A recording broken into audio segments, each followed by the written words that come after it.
Perfect.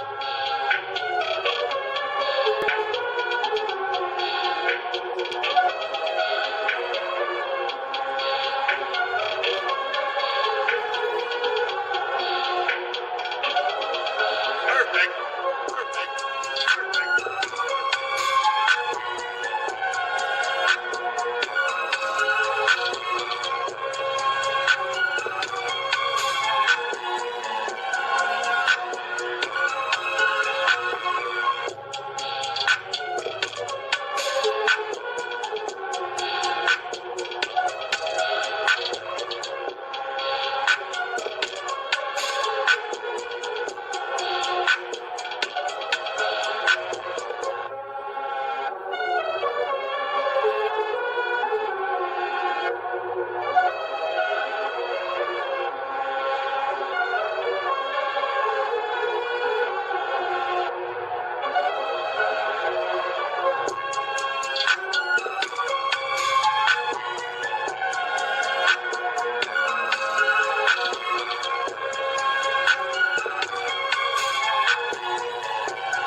Guys, what is good and what is going on? Ladies and gentlemen, Sixer Nation, welcome back to another play-by-play back in the in-season tournament here for your Philadelphia 76ers.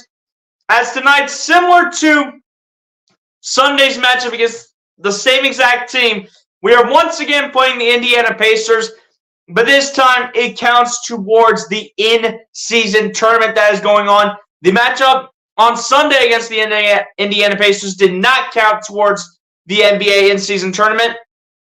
This one does here for group play. So we are back here for another live stream. But regardless, amongst the two matchups, they both count towards the regular season record, in which the Philadelphia 76ers come into this game at a record of 8-1. What could be 9-0, but turns out to be 8 straight wins for the Philadelphia 76ers.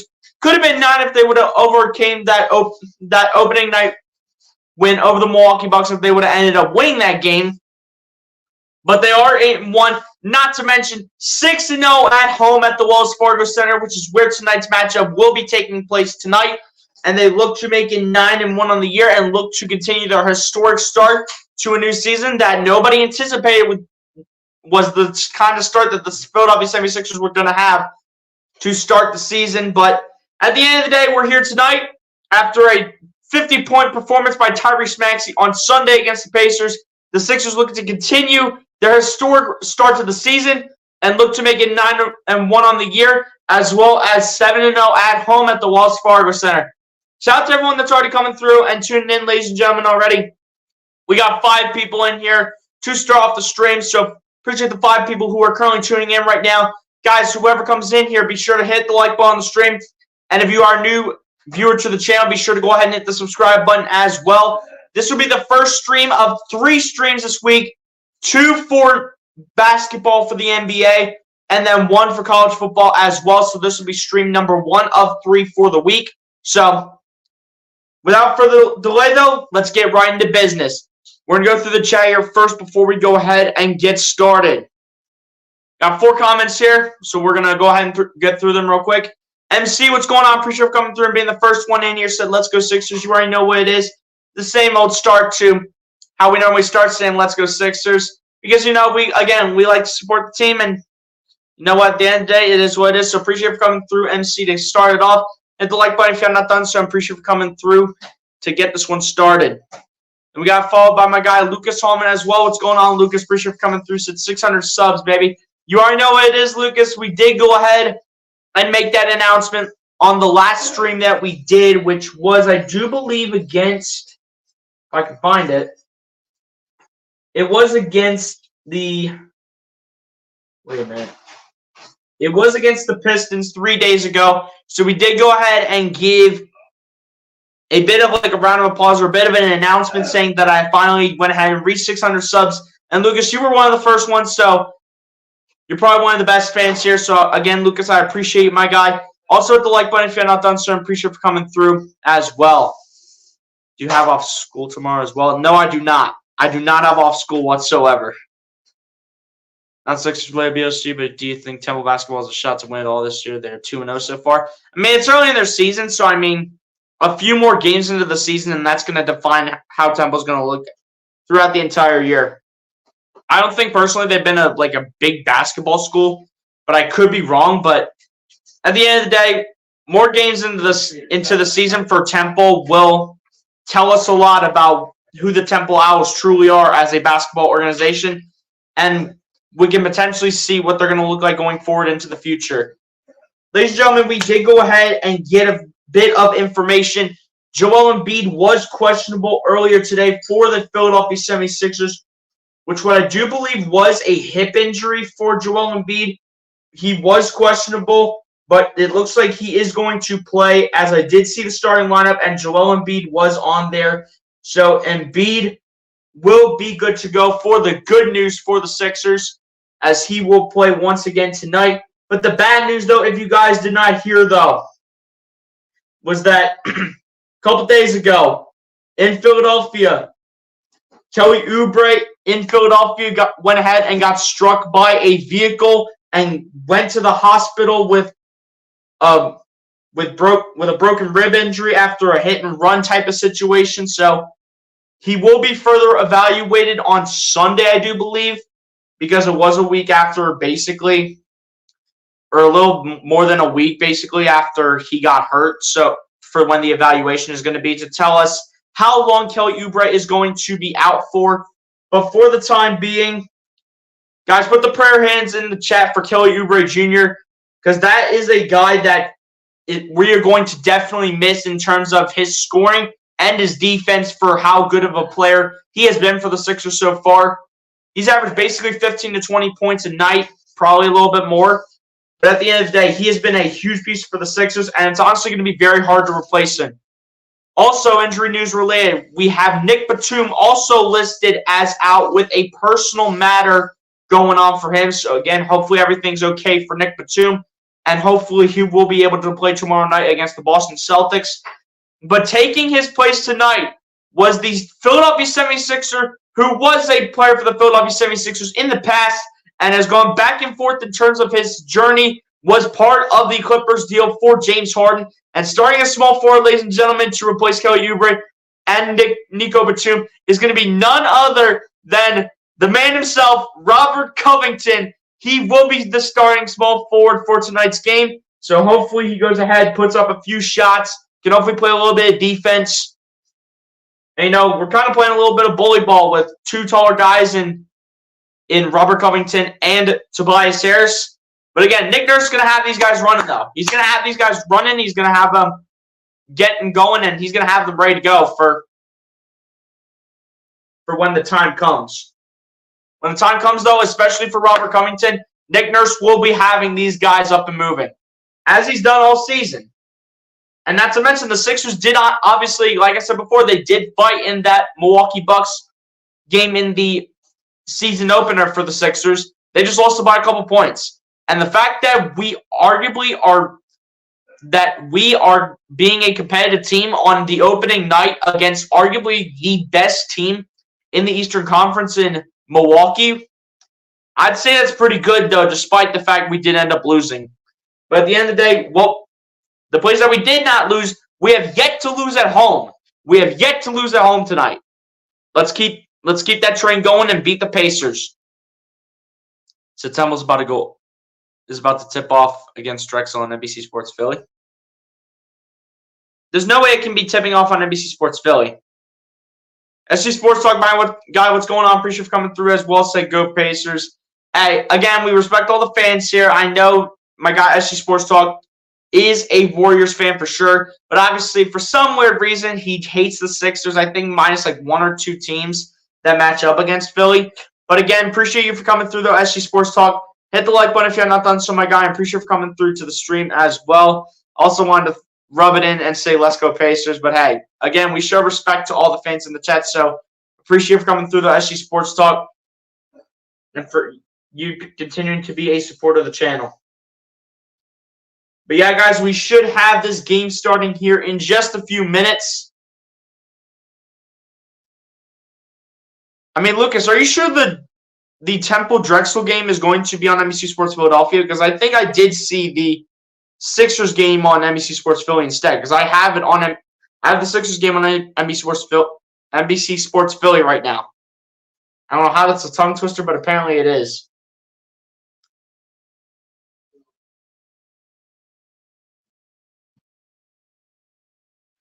And the starting lineups are coming in here for both teams right now. As for the Indiana Pacers, is going to be Tyrese Halliburton, Bruce Brown, Benedict Mathurin, Obi Toppin, and Miles Turner. And for the Philadelphia 76ers is going to be Tyrese Maxey, DeAnthony Melton, Robert Covington, like I said before, Tobias Harris, and Joel Embiid. Coming to you guys live from the Wells Fargo Center for game number 2 of the in-season tournament for group play. Let's get it going. NBC Sports Philly Plus. Yeah, I thought you said NBC Sports Philly before, but I guess that was just a little bit of a mistake. I'm doing well, SG Sports Talk. Hopefully you are doing the same as well, my guy. Hopefully everyone's doing well on this Tuesday night, ladies and gentlemen. Almost getting halfway through another week. And, it's just going to overall be great to get back into doing these Sixers streams. And hopefully, and eventually get back to watching Eagles football on Monday night. But at the end of the day, the Eagles are back. Yeah, I did see that it is on NBC Sports Affiliate Plus now. As the tip is underway, the Sixers win the tip, and here we go from the Wells Fargo Center in Game 2 of in-season tournament group play. As Max is the ball here for the Sixers, drives in the lane, puts up a floater for two, no good, and it's rebounded by Miles Turner early on. Here we go, the Pacers now. Up the baseline goes Benedict Mathurin, kicking it out to Halliburton. Halliburton out to number 11, Bruce Brown. Gets it over to Mathurin. Mathurin going with the fadeaway three, and it's good for Benedict Mathurin to start this game. The young Pacer scoring early here for Indiana as Embiid gets in the lane, puts it up for two.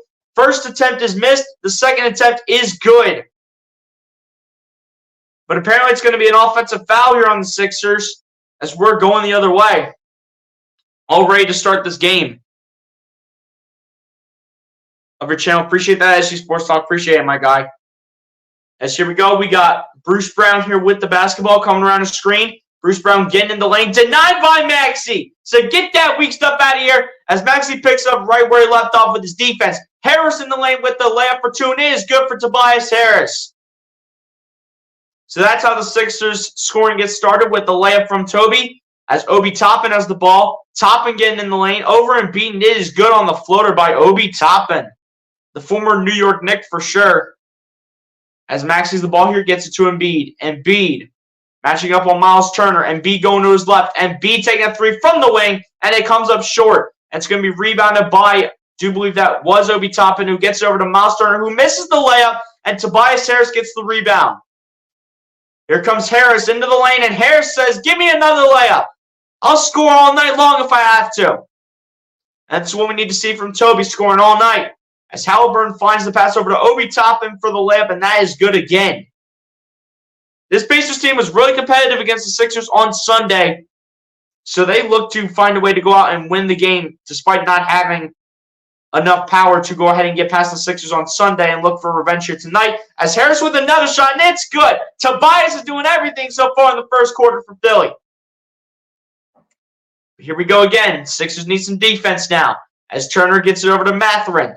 Mathurin getting in the lane. Mathurin against Embiid, goes with the fadeaway, comes up short, and Robert Covington gets the rebound and finds DeAnthony Melton. Melton with the ball here, guarded by Mathurin around a screen. Melton trying to find Robert Covington. That's taken away by Indiana. Here come the Pacers, and there is the layup going up and in right there for Bruce Brown once again. Not ideal right there for DeAnthony Melton to go ahead and turn the ball over. As Maxey gets it over to Embiid, and Embiid gets it over to Harris. Harris with another three. Looks to stay hot and comes up short. And it's going to be Pacers ball as the Pacers let it go ahead and just let it out of bounds.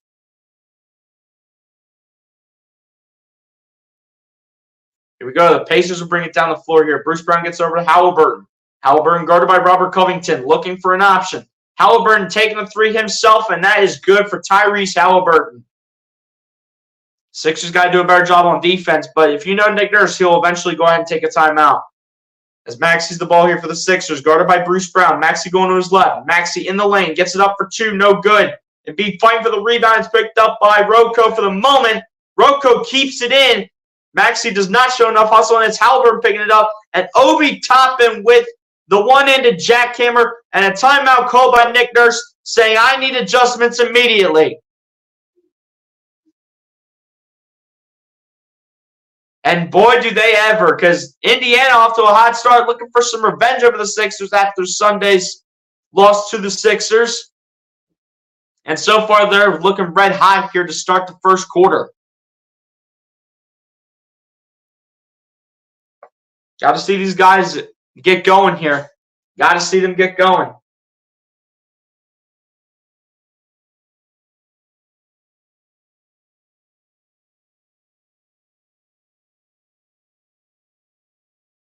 You got to get going as soon as possible, though.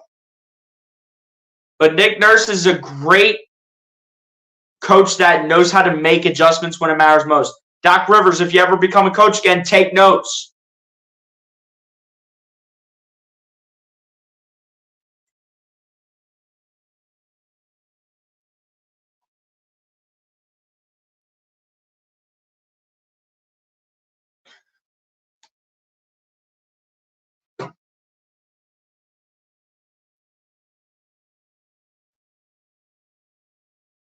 Yeah, guys. Sixers off to a slow start, but again, like I said before, they know how to make adjustments. That is especially led by Nick Nurse. The Sixers know how to make adjustments. They know how to do it. They know how to do it when Nick Nurse is the guy telling them what to do.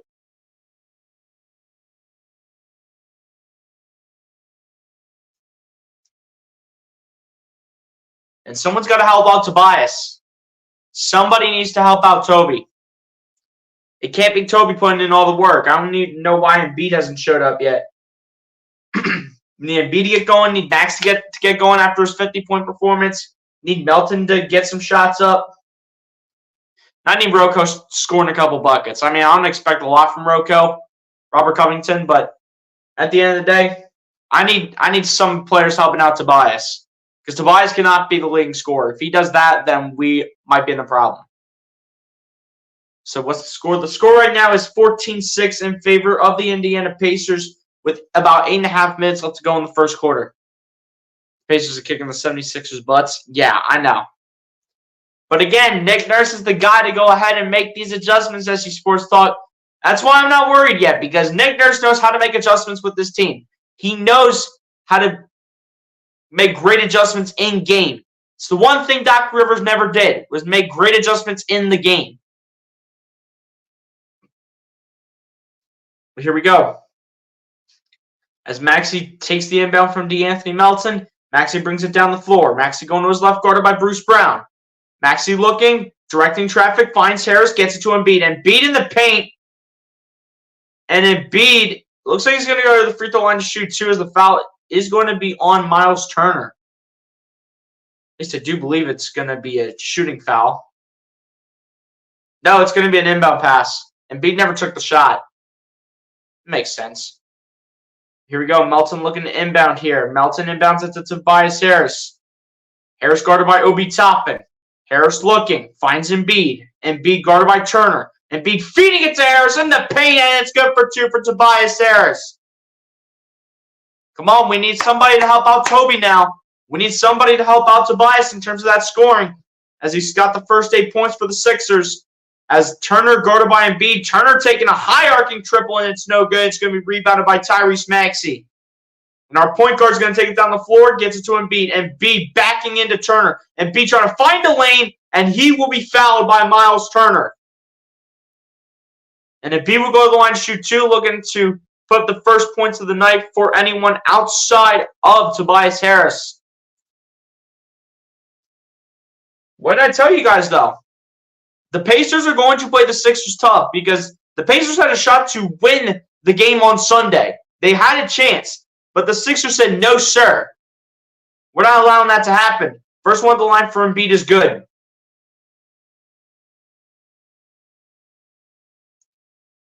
Jalen Smith will check into the game here for the Indiana Pacers. Nothing coming from Nick Nurse yet. Nick Nurse just sits on the bench right now. Indiana will burn Philly tonight. We'll see. I mean, it's still early. Second one on the line for Joel Embiid is good.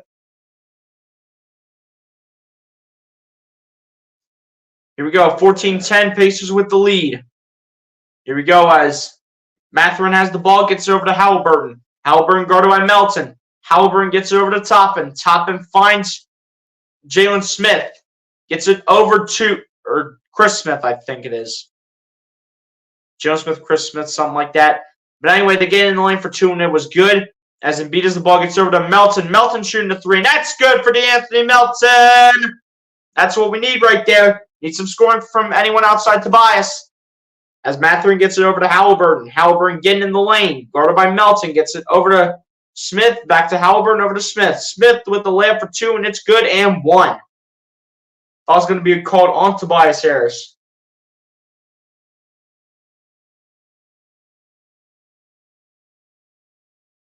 It's not ideal, though. Can't be doing that. It is Jalen Smith. Okay. So checking in right now for the Indiana Pacers is going to be, I do believe it was Buddy Hield checking in. Buddy Hield come in? He might have. And also TJ McConnell's checking in for the Pacers. Second, the and one opportunity is no good for Jalen Smith. Here come the Sixers down the floor looking for a couple bounce back shots. As Melton gets it over to Tobias Harris. Gets it over to Robert Covington. Covington finds Embiid. Embiid backing into Jalen Smith. Embiid with the one-handed floater for two, and it's good for Joel Embiid. Let's go. Regardless, TJ McConnell with the ball. Gets it over to, I do believe that's Jalen Smith for three, and that's good for Jalen Smith. Also, Aaron Nesmith has checked in for the Pacers as well. As Melton has the ball, foul is called. I think it's going to be on the Pacers, I'm pretty sure.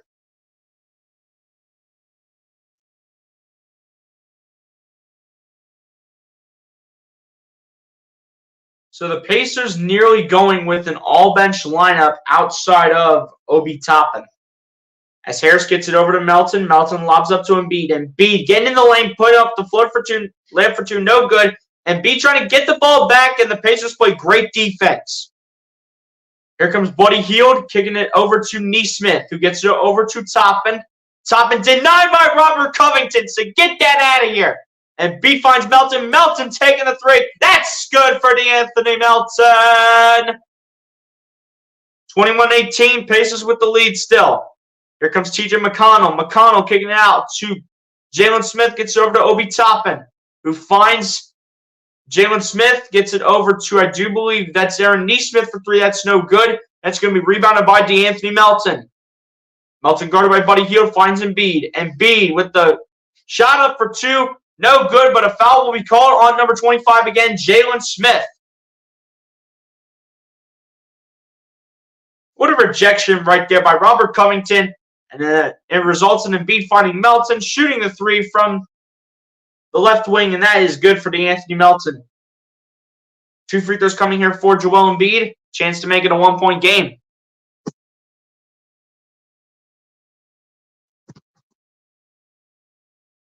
Come on, Joel. We need these free throws. Let's go. First one on the line for Joel Embiid is good.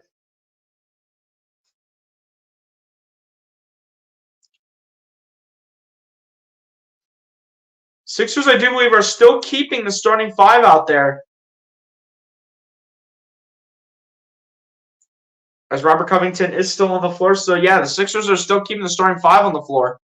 Not sure how I feel about this, but Nick Nurse apparently likes it. He probably thinks they're finding a way to stay in the game against a red-hot Pacers team right now in this game, man. The second one for Embiid is good at the line to make it a one-point game, 21-20, still in favor of the Indiana Pacers. Here comes Halliburton bringing the ball down the floor. Gets it over to, do we? That's Nesmith for three, and that's no good, and it's Embiid with the rebound. Here comes Embiid. Embiid, guarded by Isaiah Jackson. Embiid spinning, putting it up for two on the floor, and it's good for Embiid. Joel Embiid giving the Sixers the lead with a nice two-pointer on the floater, and a timeout called by Indiana. The Sixers fighting their way back in this game when it matters most after their slow start. And Embiid gets going later in the game after a great start from Tobias Harris. And the Sixers lead by 1 over the Indiana Pacers in Game 2 of the NBA in-season tournament. Now that's Sixers basketball right there. That's what I'm talking about. But come on, I need Maxey to get going here. I need Maxey to get going. And Robert Covington, I'm going to need to see a couple shots from you. I'm going to need to see a couple shots from Robert Covington. Maxey needs to get going, though. Maxey needs to get going. After a 50-point performance, you're going to go ahead and let the slack start? Come on, Maxey. You need to get it together. Despite the Sixers winning only by 1 point, Maxey needs to get locked in.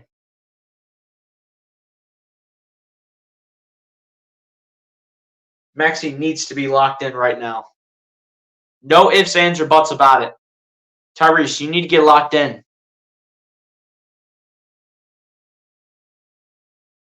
I just want to know how the leading scorer right now for the Pacers is Obi Toppin. That's what I would love to know.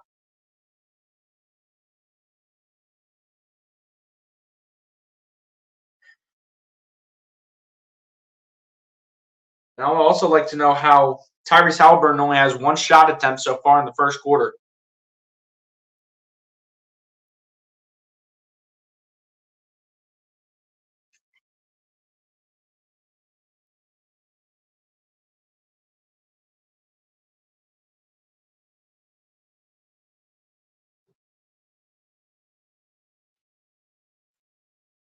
But yeah, guys, overall, though, great job by the Sixers to get right back in the game against the Pacers after the very slow start early in the game.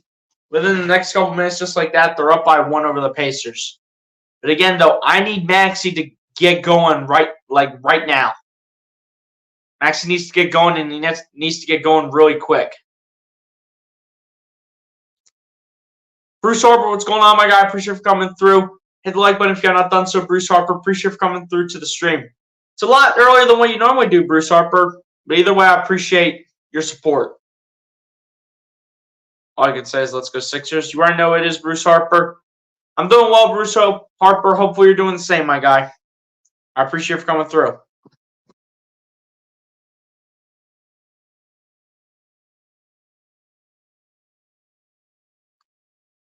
Bruce, I appreciate that. I appreciate you for hitting the like button. Guys, hit the like button if you have not done so if you're coming in here. And if you're a new viewer, go ahead and hit the subscribe button as well. Here we go. Here's Tyrese Halliburton with the ball. Gets it over to TJ McConnell. McConnell finds Halliburton. Halliburton with the top of the key. High arcing triple, and it's good for Tyrese Halliburton. That's just his second shot attempt of the game, but it goes in for 3. Tyrese Halliburton has one of the strangest shooting forms that I've ever seen, honestly.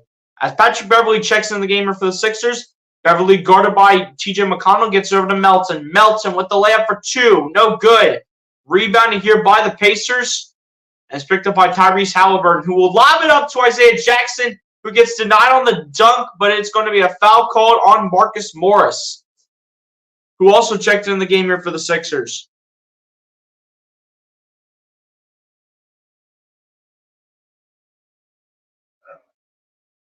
Marcus Morris has not been off to the best of starts, though. I will tell you that to say the least. Marcus Morris has not been off to the best of starts ever since coming to the Sixers.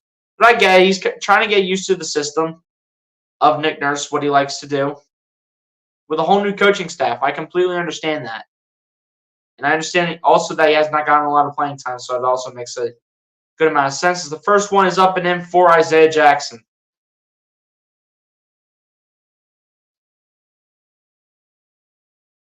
Pacers continuing to look to increase their lead tonight. Max is playing like he's like the all-star that he is. Well, so far tonight, it's not looking like a Bruce Harper. Maxey needs to get better. And again, like I said before, Tyrese Maxey needs to get going real quick. Patrick Beverley came in for him as a starting point guard. As Beverley gets the inbound from DeAnthony Melton and takes it down the floor against TJ McConnell. Beverley coming around Joel Embiid, finds Robert Covington. Covington gets over to Morris. Morris guarded by, do you believe that is Isaiah Jackson still? And Embiid puts it up for 2 and puts it in. Let's go, Embiid. Let's go. Keep on fighting for it no matter how long it takes. And the 3 for the Pacers is good again. This team just doesn't stop, and it's once again Tyrese Halliburton. Here goes Melton bringing it down the floor as the Pacers are on an 8-2 run. Melton gets it over to Embiid. Embiid guarded by Isaiah Jackson gets over to Melton for 3. It comes up short. Beverley trying to get away with the rebound. Halliburton's able to pick it up, though, after the loose ball and gets over to Buddy Hield. Back over to Halliburton. It might have been McConnell actually getting the rebound or the loose ball. As Isaiah Jackson gets over to Buddy Hield, Hield going to drive, put it up for 2, and it's good for Buddy Hield. And again, the Pacers coming out red hot here. About 3 minutes left to go here in the first quarter as Melton finds Embiid. Embiid getting in the lane, spinning. Embiid losing the ball again. Come on, Joel. Get it together here. As McConnell gets over to Hield for 3. It's no good, but it's rebounded by Beverley off the tipped pass by Marcus Morris. As Beverley gets it over to Morris. Morris pump fakes, gets it to Embiid. Embiid with a dart over to Covington. Covington for 3. And that's no good. Come on, Morris. I need you under the basket. Let's go. Halliburton with the rebound. Gets over to Isaiah Jackson. Over to Aaron Neesmith, I do believe that is shooting another two. It's no good. And rebounded by Marcus Morris. I need this team to start scoring. Like, let's go. Melton out to Robert Covington again. Finds Embiid. Embiid pump faking. Embiid out to Melton. Melton guarded by Halliburton. Melton in the lane. Melton with the layup for two. No good, but he will be fouled and will go to the line. Foul looks like it's going to be called on TJ McConnell. The former Sixer, that is. Sixers are in the bonus right now.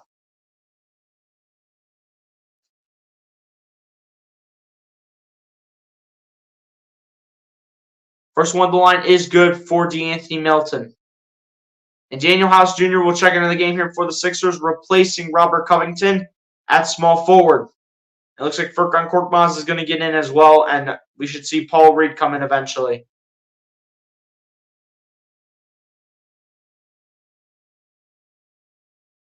So it looks like we have Embiid in the backcourt.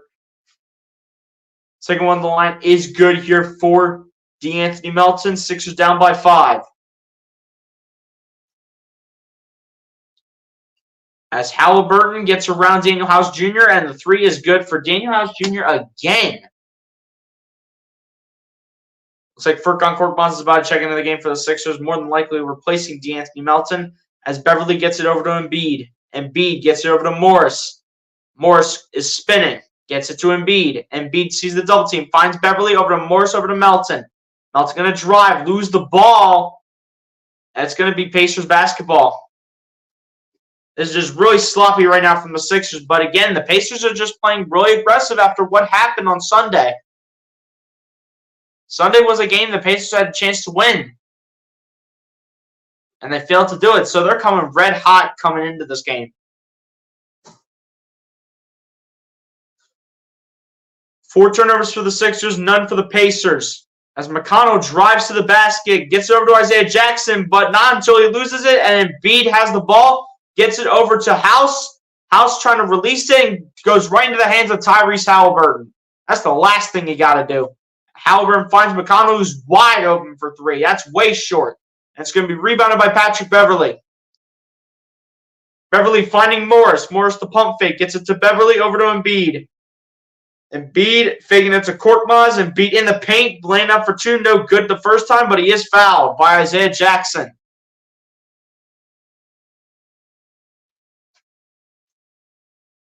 I have maximum confidence in Maxey and feel he will make us proud again tonight. I mean, we're going to have to see. I mean, so far for Maxey's sake, he doesn't have a single point in the first quarter and is starting out 0 for 2.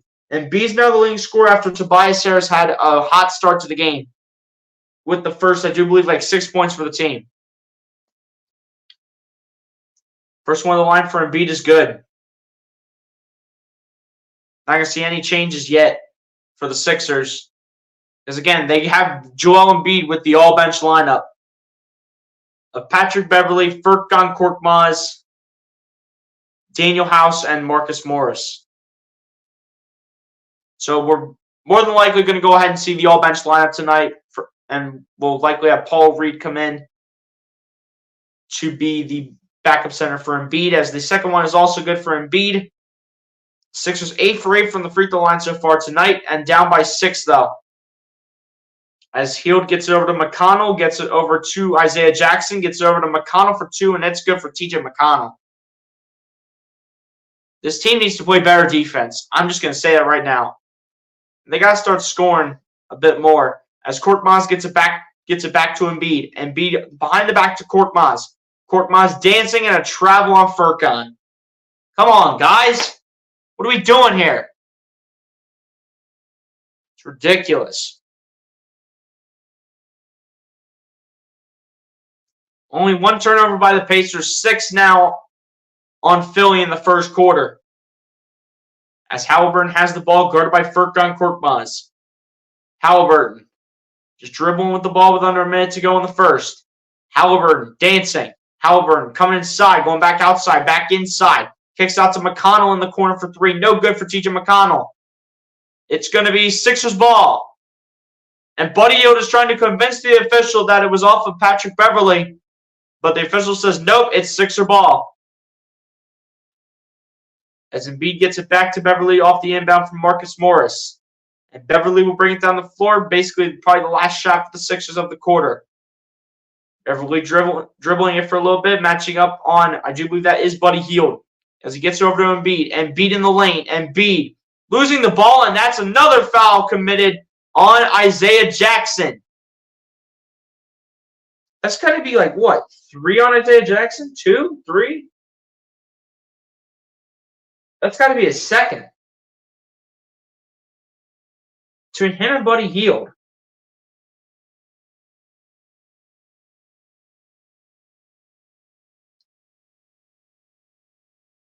That's number 2 on Isaiah Jackson.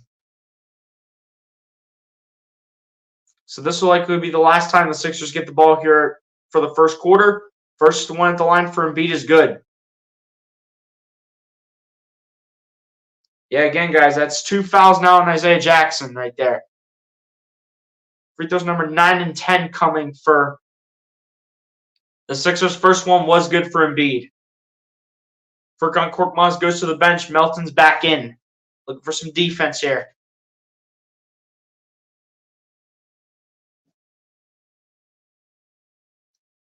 Second one at the line for Embiid is good. Here we go. Need some defense here to end off the quarter. Make it look a little promising in a way.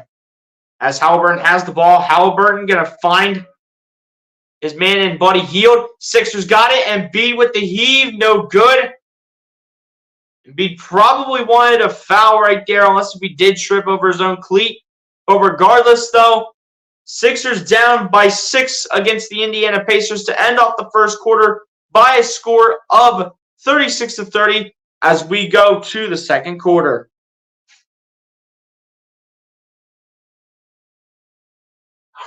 I just had some weird feeling, ladies and gentlemen, that the Pacers were going to find a way to come out red hot in this game. I just had some weird feeling that they wanted to find a way to get revenge on the Sixers. And so far, it's looking pretty good for the Pacers right now.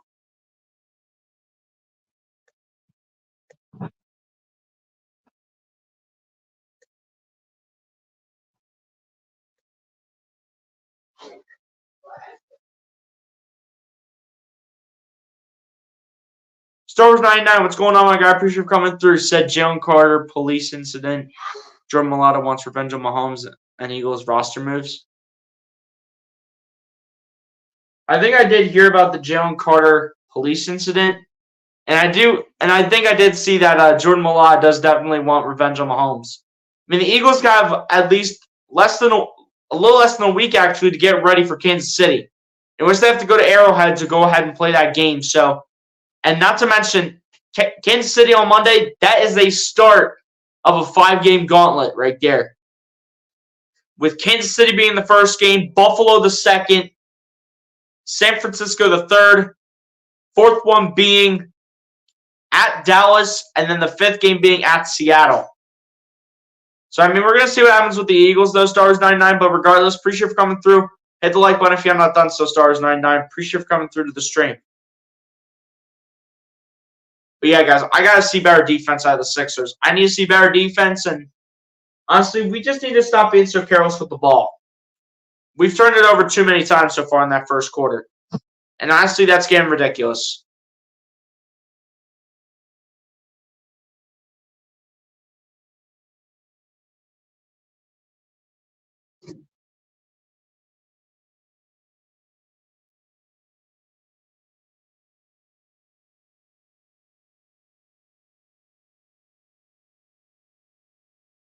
Yeah, guys, 6 turnovers in the first quarter for the Sixers. Sixers would be on pace for 24 turnovers in this game if they keep that up.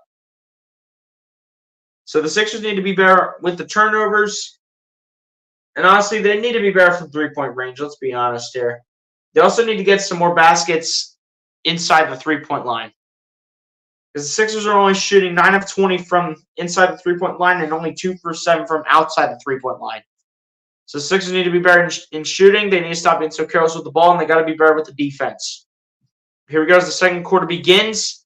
As Bennedict Mathurin comes back in for the Pacers, they're looking for the bucket, and that's denied. The all-bench lineup, apart from Maxey, is in. As Daniel House gets the rebound and gets it over to Patrick Beverly. And also Tobias Harris is in for the Sixers as well. As Beverly tried to get it over to Paul Reed, Miles Turner denies it, but it goes out of bounds off of Miles Turner, and it will be Sixers ball. Sixers with a chance to make it a 3 or 4 point game with this possession right here. Beverly gets it over to Paul Reed. Reed fakes the pass to Harris, finds Maxey. Maxey looking, coming inside. Maxey going back outside, shoots the three, and it's good for Tyrese Maxey. First points of the night for the guy that had 50 points on Sunday against the Pacers. Here we go. But Bruce Brown, you have him trucking Paul Reed, or Patrick Beverly, I should say. But they're going to call it on Paul Reed, I do believe, for a blocking foul. Andrew Nembhard just got absolutely annihilated on this Maxey step back. Absolutely annihilated right there. As Andrew Nembhard comes in inside, gets over to Miles Turner, puts it up for 2, and it's good for Miles Turner and 1. Guys, we also have to be careful with the fouls here. Who knows how these officials are going to be? Not to mention, Miles Turner is actually a sleeper in terms of how good he is at the free throw line as a center. But the free throw is no good for the three-point play, which is incomplete. Sixers down by 5, 38-33, as Harris has the ball, gets it over to Patrick Beverly. Beverly gets it over to Paul Reed. Reed gets it over to Harris. Harris backing in, lays it up for 2, and it's good for Tobias Harris. Tobias Harris continuing to show why he's improved in the Nick Nurse system. Sixers down by 3, need some defense here, and need to pick up another basket. Bruce Brown putting one up for 2. It is good, but it is going to be an offensive foul here on the Pacers, and it looks like it's going to be on Miles Turner.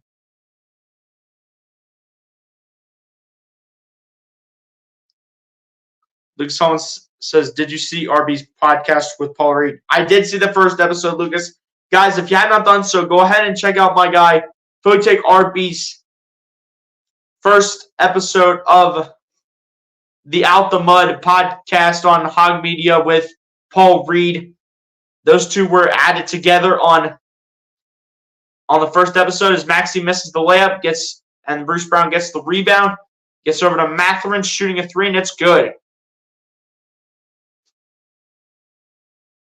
But I'll touch base on this a little bit more once we get to another commercial breaker at some point. As Harris goes to his left, Harris kicks it out to Patrick Beverly, taking the 3. That's a little strong. Paul Reed does get the rebound. Reed dealing with the triple team. Picked up by Maxey, though. Gets out to Harris. Up the baseline. Layup is good for Toby and 1 for Tobias. At least I think it was an and 1. Or was it a foul on the floor? It was a foul on the floor, so it'll be an inbound pass here coming from Tyrese Maxey. As Maxey inbounds it to Paul Reed. Reed looking for an option. Try to get to Tobias Harris, and that was an absolute terrible miscommunication between Paul Reed and Toby. That was a terrible miscommunication right there. 7 turnovers for the Sixers. As Nembhard gets it over to Isaiah Jackson, over to Benedict Mathurin, over to Bruce Brown. Bruce Brown coming inside, kicking it out to Isaiah Jackson. Misses the dunk, gets it back, denied by the Sixers again. Great defense from Philly. Still down by 6. Harris with the drive, the kick to Maxey. In the lane, Maxey the layup for 2, and it's good. Let's go.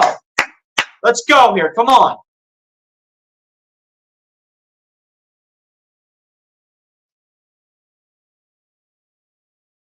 As Benedict Mathurin had the ball, but it's going to be a foul called on Patrick Beverly.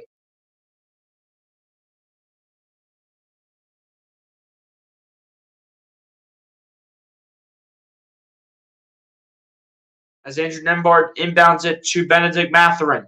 Guarded by Daniel House Jr., gets it over to Andrew Nembhard. Nembhard getting in the lane, coming inside, kicking it out to Bruce Brown. Bruce Brown, the 3 over Maxey, and it's too strong. Rebounded by Andrew Nembhard. Gets it over to Benedict Mathurin, the layup. And we are going to actually be going the other way. I'm actually surprised this is not a foul called against Philly. It's going to be a foul called on the Pacers. As Tobias Harris inbounds it here to Patrick Beverley. Beverley guarded by Bruce Brown gets over to Harris. Harris getting inside. Harris with the layup for 2, and that's blocked. Nembhard gets it over to Mathurin. Mathurin the layup for 2, and it's good again. This team just doesn't stop. As Daniel House will now start off with the ball here for the Sixers off the Beverley inbound. Gets it over to Maxey. Maxey absolutely surrounded. They're going to keep it with the Sixers. Now I'm surprised, though, with that double team, that it turns out to stay with the Sixers right there. As Maxey inbounds it to Beverley. Beverley with the layup for 2, and it's good for Pat Bev. There we go. There we go. Come on. Play some defense now. Let's go. Nembhard gets it over to Isaiah Jackson. Back over to Andrew Nembhard. Nembhard kicking it out. 2. Aaron Nesmith, and that's denied immediately. Here comes Maxey. Maxey driving. In the lane as Maxey gets it up and lays it in for 2. And a timeout called by the Pacers.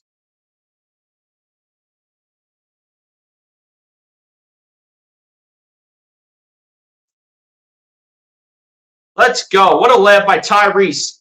After the slow start from the Mad Max, finds a way to put up a couple shots here. Give Maxey now 7 points on the night. Timeout called by the Pacers. But guys, getting back to this comment here from Lucas Hallman. So, RB, if you guys do not know my guy Philly Take with RB, go ahead and check him out. Someone go ahead and put Philly Take with RB's YouTube channel link in the chat, and also go ahead and put the Hog Media, which I do believe is the YouTube channel name. Go ahead and put that in the chat as well. So my guy Philly Take with RB, ladies and gentlemen, if you do not know who he is, go ahead and check him out just the way I said it, Philly Take with RB on YouTube. And also Hog Media on YouTube as well, where he started a podcast with Paul Reed. And the very first episode they had was absolutely phenomenal. Got to give the man credit for what he did. And now he's having a very special guest on for the second ever episode with Paul Reed on the Hog Media podcast. So be sure to go ahead and check that out whenever that comes out. But did I moderate Lucas up? Yes, I did. Lucas, if you want to go ahead and drop all the information in the chat with RB's YouTube channel, the Hog Media podcast, and then the first episode. Go ahead and drop all that in the chat if you can, Lucas. That'd be great.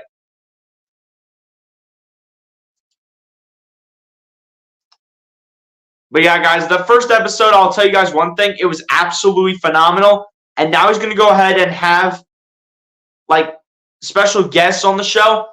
The second episode is going to have a very special guest. If you guys check the community post on the Hog Media YouTube channel, which hopefully somebody will link up in the chat, you will see who the special guest is going to be for the second episode. And I'll tell you guys, it's going to probably be a really great episode to watch. So if you guys have not done so, go ahead and be sure to check out. I do believe it is Hog Media. Lucas, if you're still in here, go ahead and link everything up in the chat. You can possibly start doing podcasts with players once you get bigger. Facts. Aaron Nola rejects a qualifying offer. What does that mean? Let me see if I can find it for you.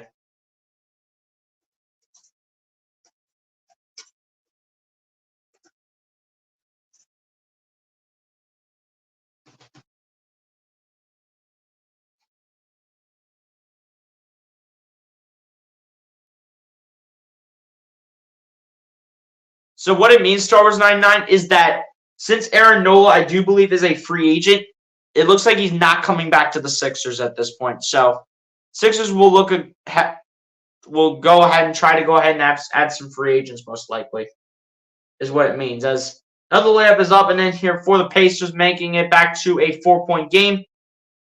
Another bucket for Tyrese Halliburton as Maxey gets over to Harris. Harris driving in the lane against Mathurin. Harris with a fadeaway for 2, no good. It's going to be rebounding here by Isaiah Jackson. And the shot by Neesmith for 3, rather it's no good. Rather it is Benedict Mathurin. Halliburton with the 3, that's no good. That's going to be Sixers ball.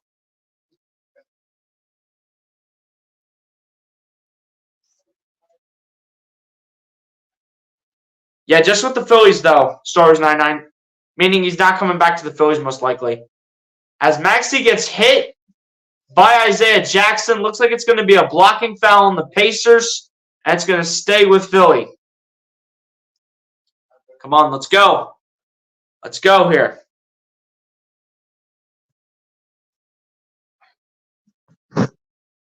As Patrick Beverley is going to go ahead and go to the bench here for the Sixers. The same thing might be going on with Isaiah Jackson, too. I cannot tell, and that the answer will be yes to that. As Melton gets over to Maxey. Maxey driving, and it's going to be an offensive foul in a way. I'm not sure what the offensive foul was. It might have been a travel on Maxey. So, yeah, guys, this is the first one of 3 right there that Lucas Holman's putting in the chat, so be sure to go ahead and check that out, whichever link that is. And that's another 3 right there for the Pacers as Melton gets over to Reed, who will throw it down with 2 hands. Let's go. And Jalen Smith is down here for the Pacers. Very slow to get up. Very slow to get up. Nick Nurse comes off the bench, goes to check on him, and so does the Pacers coaching staff, and Jalen Smith cannot get up whatsoever. He got smacked by Marcus Morris for sure. We'll go back to another commercial break.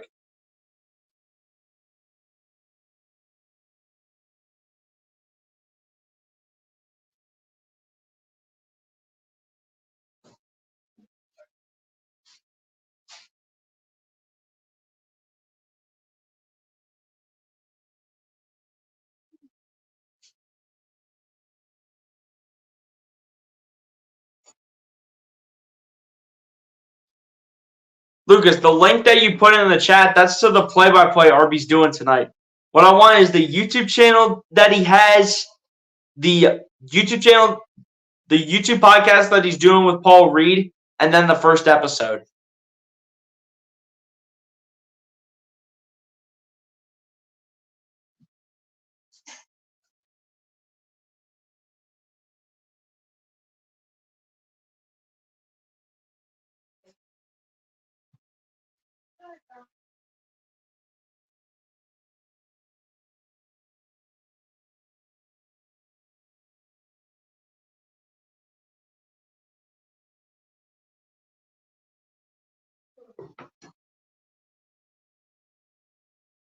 Yeah, guys, hopefully Jalen Smith is okay for the Pacers. Hopefully. Because it did not look good when Marcus Morris went ahead and smacked Jalen Smith.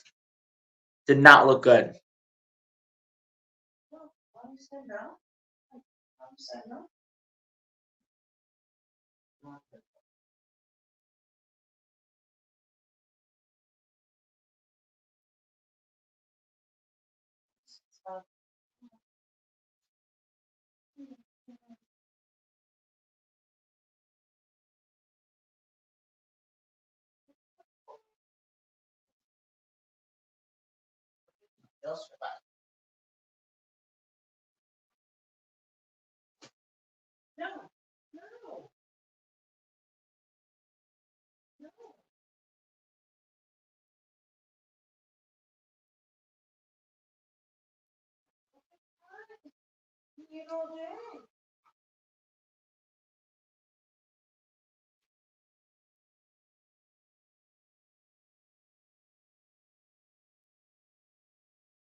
Come on, let's get the game back on here. Let's go.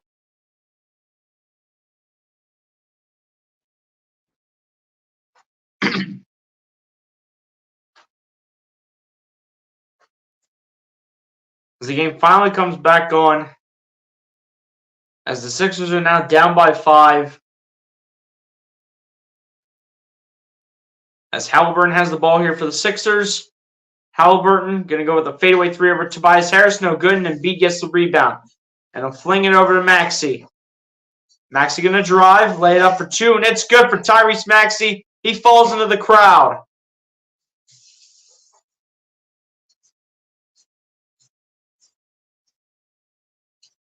Is this going to be an and one coming for Tyrese? Looks like it is. And one for Tyrese Maxey. Let's go. The officials called that pretty late too, but you know what? I'll take it. Whatever it takes for the Sixers to get back in this game.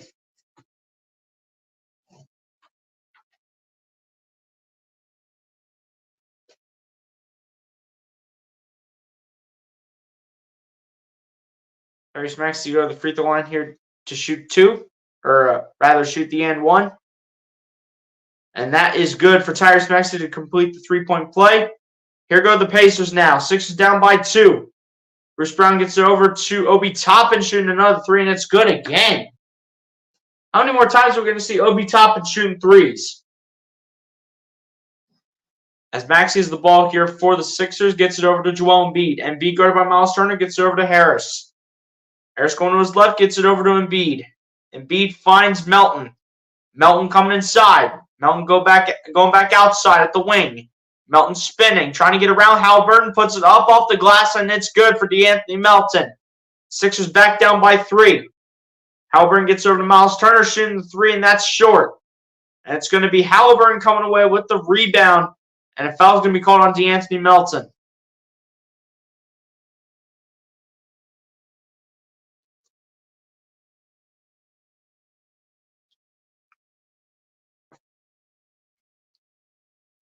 That's another foul on Isaiah Jackson. Oh, Maxey ran into the cameraman.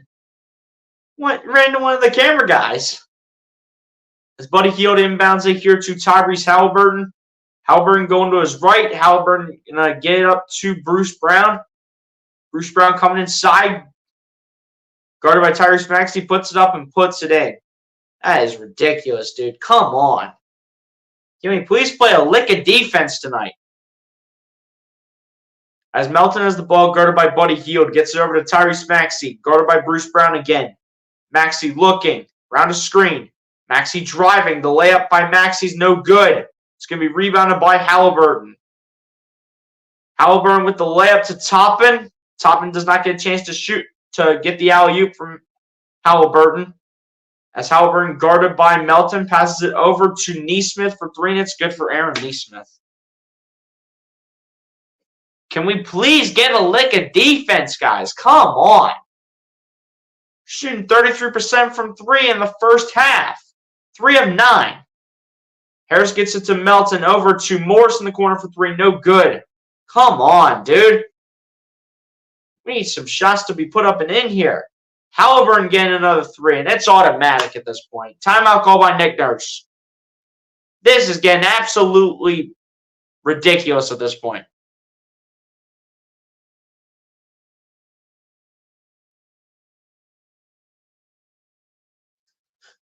It's just frustrating.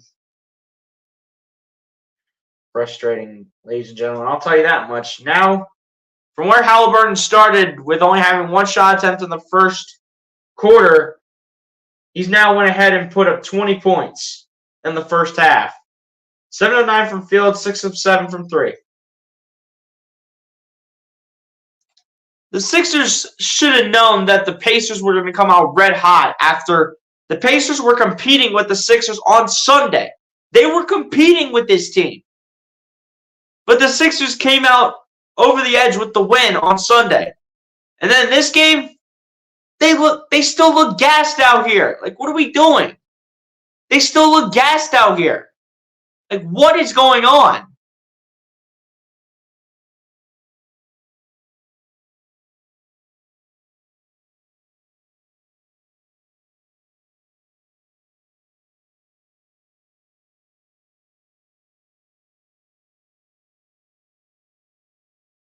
New single featuring Jason and Travis Kelce from a Phillies special, Christmas special, drops Wednesday. See what it's all about.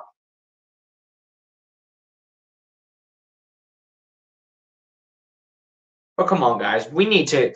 the Sixers just need to, for crying out loud, they need to play better defense. Like, I cannot stand it how they look so gassed in playing defense tonight. As Maxey gets it to Melton, over to Marcus Morris, back to Melton. Melton at the top of the key, guarded by Halliburton. Melton gets it to Embiid, receives the double team, and Embiid throwing it absolutely nowhere. Embiid literally threw that to no man's land. Thought there was a man underneath the basket. Turns out there's nothing there but a ghost. A ghost is the only thing that's underneath the basket. Apparently, it looks like the Sixers have blindfolds on right now. They can't communicate with each other at all. And they have banana peels on their feet. As they can never seem to play any sort of defense whatsoever, as Nesmith gets over to Toppin, over to Buddy Hield, just launching a three. No good, but it'll be a shot clock violation, I do believe. I do believe there's going to be a shot clock violation here on the Pacers.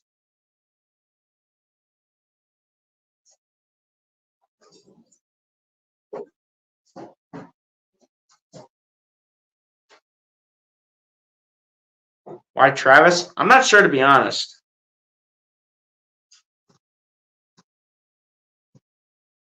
Here we go. There's Maxey with the ball. Gets it back over to Melton. Melton guarded by Buddy Hield. Melton still looking. Finds Robert Covington. Covington taking another three. And that is airballed. Rebounded by Obi Toppin. And another blocking foul on DeAnthony Melton. Like, are you kidding me? What in the world is going on? This is not the 8-1 Sixers team that I saw coming into this game. This is not the 8-1 Sixers team I've seen all season. Eventually, you're going to have to lose, but you should know that this team is going to come out swinging. This team competed with the Sixers on Sunday. So far, they're looking like absolute trash right now. First one at the line is no good for Obi Toppin.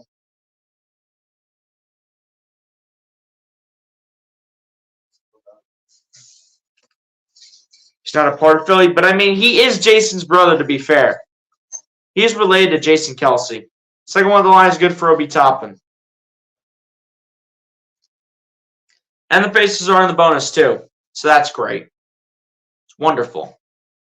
As Harris has the ball here for the Sixers, driving, coming inside, gets denied, and it's picked up by Halliburton. Come on. Where is the offense? The offense can't do anything right now. Halliburton, another three short. Thank goodness. Can't take another three from Tyrese Halliburton. As Maxey gets it over to Harris. Harris in the lane puts it up for two, puts it in, and one. Let's go. Finally. We get something going on here. Foul call on Bruce Brown. Bruce Brown's complaining for absolutely no reason. What do you mean? You had Halliburton grabbing the ball, and then you had a hand in Tobias Harris's face. I mean, what is there to complain about here from Bruce Brown? If not on the face, he at least has it on Tobias Harris's body. That's plenty good enough for a foul. And Tobias Harris can't even seem to complete the three-point play. Like, that's crazy.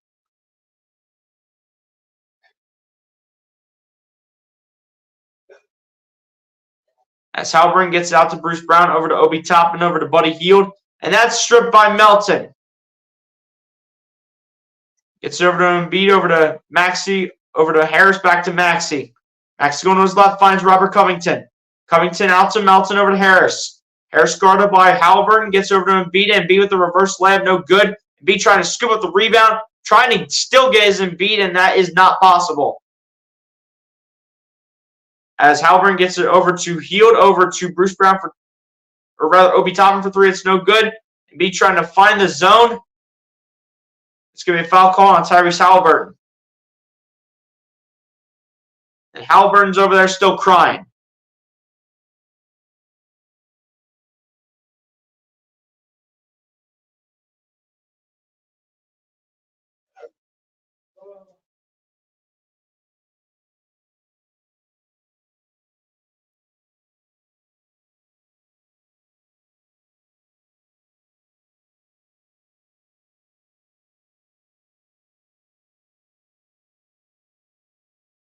So what happened here?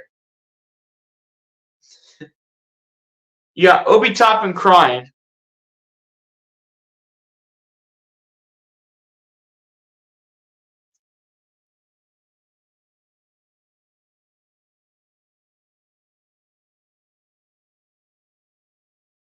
I mean, the play right there, though, where Obi Toppin's crying, that play was already passed. What they're calling is the foul on Tyrese Halliburton.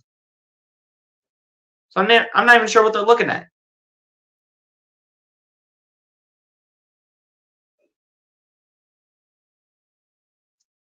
What did we get? A technical free throw for Embiid? Looks like we didn't. That's good.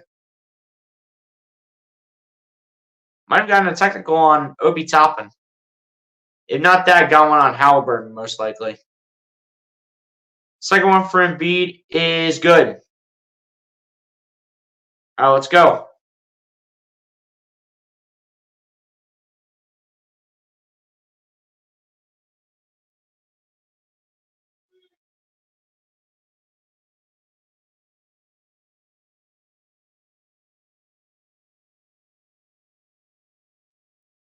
Joel Embiid with 16 points in the first half, 10 of 10 from the free throw line.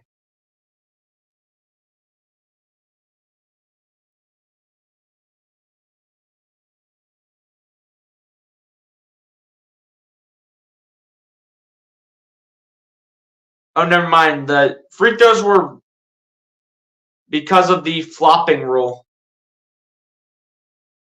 As Embiid passes it over to Tyrese Maxey. Maxey looking for options, finds Melton. Melton gets it over to Daniel House Jr. for the moment, and that's taken away by the Pacers. Hield taking the three from the wing, no good. Going to be rebounded by Melton. Melton bringing it down the floor. Melton driving with the layup for two, no good. Going to be rebounded by the Pacers. Halliburton finds Obi Toppin for two, and it's good. That is ridiculous. Where in the world is this defense? Can't even play like a defense today. As Harris gets it back over to Maxey. Maxey tries to lob it up to Embiid. I don't even know what in the world that was. Embiid gets rejected, but he does get fouled. Once again, looks like it is going to actually be on, I think it was Aaron Nesmith.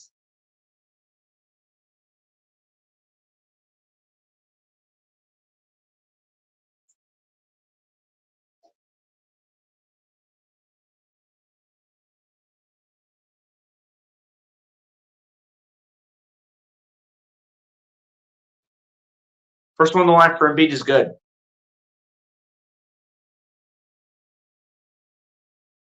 Embiid so far is 3 for 10. He is absolutely getting carried from the free throw line right now. I'm going to need Embiid to get a few more shots up from outside the free throw line. I'm going to need him to. Because he can't be getting carried by the shin free throws every game. He can't do it. Especially tomorrow night when the Sixers go play Boston. Embiid cannot be getting carried by free throws tomorrow night. He's got to actually get shots from the field and a couple shots up from three. As Halliburton has the ball here, guarded by D'Anthony Melton. Halliburton going to his right, guarded by Embiid. With under a minute to go, Halliburton kicking it out. I do believe that is Nesmith. And foul's going to be called on D'Anthony Melton.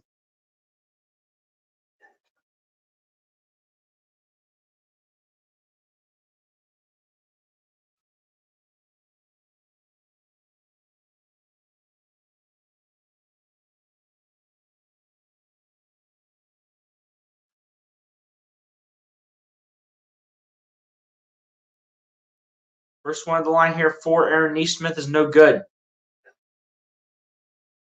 Come on, Sixers. We need a couple baskets from you to end off the first half here. Let's go. Need a couple baskets. Looks like one or two. Second one of the line is good for Aaron Nesmith. 63-54 is your score. In favor of the Pacers still. Up by 9. Harris inbounds it to Melton, gets it over to Maxey. Maxey brings it down the floor with about 30 seconds left. Maxey driving in the lane, puts it up for two, no good. It's going to be rebounded by the Pacers. Here comes Mathurin, laying it up for two and laying it in. Like, what is going on? Actually, no. They call another offensive foul on Indiana. And Mathurin's over there still crying about it. Wham, wham, wham. Cry me a river.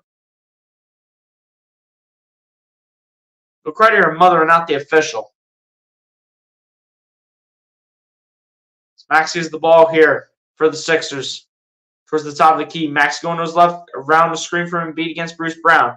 Embiid trying to find a lane, kicking out to Harris. Harris dancing. Goes up the baseline. Harris puts it up for two. Cannot put it in. And that is going to conclude the end of the first half, where the Philadelphia 76ers continued to struggle here in the first half against the Pacers. Pacers continuing to look red hot against the Sixers as they lead over the Sixers by 9 right now, 63-54. As ladies and gentlemen, on that note, we have approached halftime.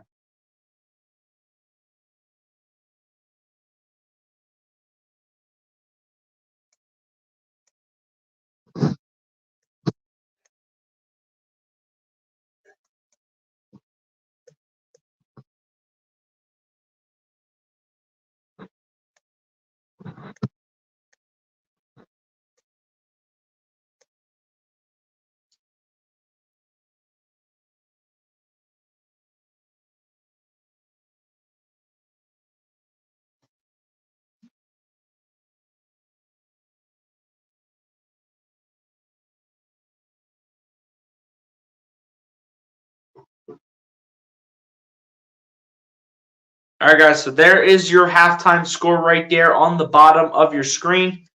And without further delay, ladies and gentlemen, we're going to go ahead and go over the halftime stats here and then go ahead and take the halftime break like we always do. So starting off on the Indiana Pacers side, Tyrese Haliburton leading the way here for the Indiana Pacers with 20 points, 3 rebounds, 6 assists, and 2 steals. Following that up is Obi Toppin with 14 points, 4 rebounds, and assist, as well as a block. Then following that up is Benedict Mathurin with 8 points straight up in the starting lineup. Then following that up is Jalen Smith with 5 points as well as an assist. Following that up is Bruce Brown with 4 points, 2 rebounds, and 2 assists. And following that up, you have Aaron Nesmith with 4 points, 3 rebounds, and an assist, as well as a steal and a block each. And you have Miles Turner with 2 points and a rebound, as well as a steal.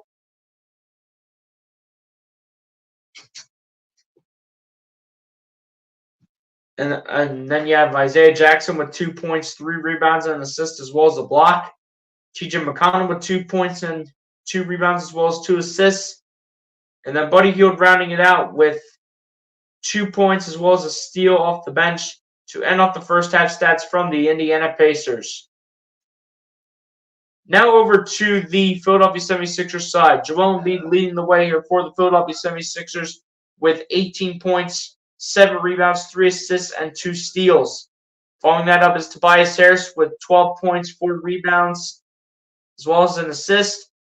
Following that up is Tyrese Maxey with 10 points, 3 rebounds, as well as an assist and a block each. Then following that up is De'Anthony Melton with 10 points, 2 rebounds, as well as an assist and a block and a steal as well. And then not too much going on from the bench right now, as Paul Reed with 2 points and a rebound as well as a block, and then Patrick Beverley rounding it off, finishing the first half with 2 points and 2 rebounds to end off the first half stats here from the Philadelphia 76ers. Now over to the team stats now, as the Indiana Pacers are shooting the ball 50% from the field to the Philadelphia 76ers 42.9%. The Indiana Pacers are shooting the ball 44% from three-point range to the Philadelphia 76ers 27.3%. The Philadelphia 76ers are shooting the ball 93.8% from the free throw line to the Indiana Pacers 50%. The Philadelphia 76ers are actually out-rebounding the Indiana Pacers at the end of the first half, 23-20. And same thing on the offensive side of the ball. in terms of offensive rebounds, 4-3.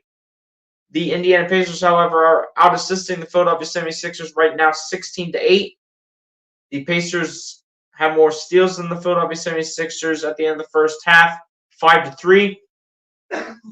Each team has 3 blocks at the end of the first half. The Pacers are currently winning the turnover battle right now over the Sixers right now, 10-6. The Sixers with more points in the paint than the Pacers right now, 30-24. And then a total of 24 personal fouls called, 15 on the Pacers and just 9 on the Philadelphia 76ers. Ladies and gents, on that note, that is how the halftime stats come to an end. An overall struggle right there for the Philadelphia 76ers in the first half right now. The bench scoring definitely needs to be better. The defense needs to be better. And we have to take advantage whenever we have an opportunity to go ahead and put up some numbers. But ladies and gents, before we go ahead and take the halftime break here, I do want to go ahead and give a quick shout out to the newest sponsor of the channel real quick. So let's do it right now and give a quick shout out to the newest sponsor of the channel in 10-Pin Toolkit. Shout out to the newest sponsor of the channel, 10-Pin Toolkit. If you out there have ever thought about either trying a new sport like bowling, want to learn about the history of bowling, or look to improve your game, then 10-Pin Toolkit is for you. 10-Pin Toolkit has so many tools to help you, such as angles and targeting, ball speed and RPM, an online score calculator, and so much more to help take your game to the next level. Ever since I started using 10-Pin Toolkit, it has taken my bowling game to new heights and has helped me tremendously in becoming a much improved bowler than what I was when I was just getting started to becoming the bowler that I am today. It is currently rated as tied for the #1 best bowling app in the world as of today. It is a great resource to be used for coaching and will help take the talent of bowlers to new places that they have never experienced before. So if you are interested in starting a bowling career, want to learn about the history of bowling, or just look to improve your game, go download 10-Pin Toolkit on either the App Store or the Google Play Store, or click the link down below in the description to download it and get ready to have an experience in bowling like you have never seen before. So there you go, guys. There is our newest sponsor of the channel right there in 10-Pin Toolkit. Go ahead and click the link down below in the description to go ahead and download on either the App Store or the Google Play Store. You can do it either one of the 3 ways. And if you ever have an interest in bowling, or if you ever want to get a bowling career started or just want to continue to learn more, go ahead and click the link down below in the description, or go ahead and download on either the App Store or the Google Play Store to go ahead and get it onto your phone as well. It's also stated that everybody in America that is a bowler should have 10-Pin Toolkit on their phone to help them improve their game desperately. So again, if you guys are interested in anything that I just mentioned, go ahead and click the link down below in the description. And on that note, ladies and gents, that is going to go ahead and take us to the end of the first half, and that's going to actually take us to the halftime break. You guys pretty much know the drill on how this goes. Go get a snack, go get a drink, go to the bathroom, do whatever you guys need to do in order to get ready for the second half of this second NBA in-season tournament game between the Indiana Pacers and the Philadelphia 76ers. And ladies and gentlemen, on that note, I will see you all back here for the second half.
All right, guys, we are back here for the start of the second half. Sixers look to bounce back after being down by 9 to the Pacers in the first half. As the Pacers have the ball here, as Tyrese Haliburton has it, shoots the jumper, and it's good for Tyrese Haliburton. Again, the Pacers starting out the scoring in the second half with the 11-point lead over the Sixers. As Melton has the ball, gets over to Maxey. Maxey in the lane gets it to Embiid. Embiid losing the ball, gets it to Melton now. Melton picking it up. Trying to find Maxey, and that's absolutely taken away by Obi Toppin. Picked up by Bruce Brown. Bruce Brown with the layup for two, no good. For the moment, rebounded by Miles Turner. Maxey smacks it on Miles Turner's knee, out of bounds, Sixers ball. Just need to be better with the shooting, defense, bench scoring. It's all that needs to come together. As Maxey has the ball, gets it over to Tobias Harris. Harris coming inside, kicks out to Robert Covington. Covington going to spin. Covington with the layup for two, and it's good for Robert Covington. All right, now defense here. Let's go. Mathurin gets it over to Toppin, over to Haliburton. Haliburton back over to Toppin with the reverse layup. It's good again. Like, where in the world is the defense? Where is the defense? The defense has been absolutely invisible tonight.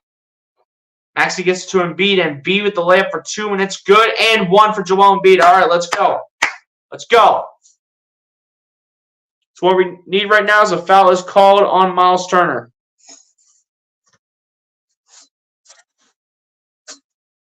I'll tell you guys one thing, though. This Sixers team right here, they're desperately missing both Nico Batum and Kelly Oubre. They're missing them right now.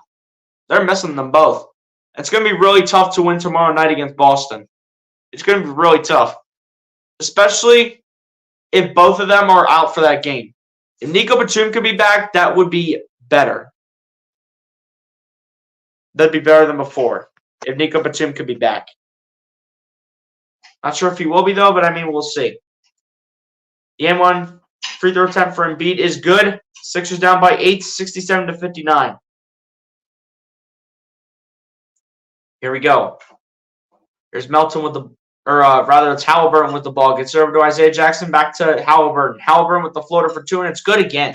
Again, what do you guys think I'm going to say? Where's the defense? Come on, Sixers. We're playing sloppy right now. Max sees the ball and throws it absolutely nowhere. Again, throwing it to another ghost. And an absolute touchdown pass here to Isaiah Jackson. That's good again. Are you kidding me? This Pacers team is honestly, at this point, just giving us fits right now.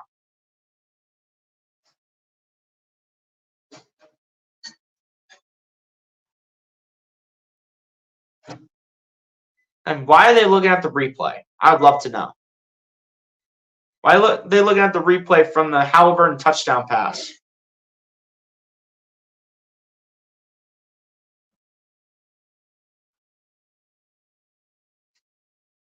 What could it be? A defensive 8-second violation or something? I don't even know what it was right there. But what I do know is that the Pacers are up by 13. Embiid has the ball, guarded by Isaiah Jackson, gets over to Tobias Harris.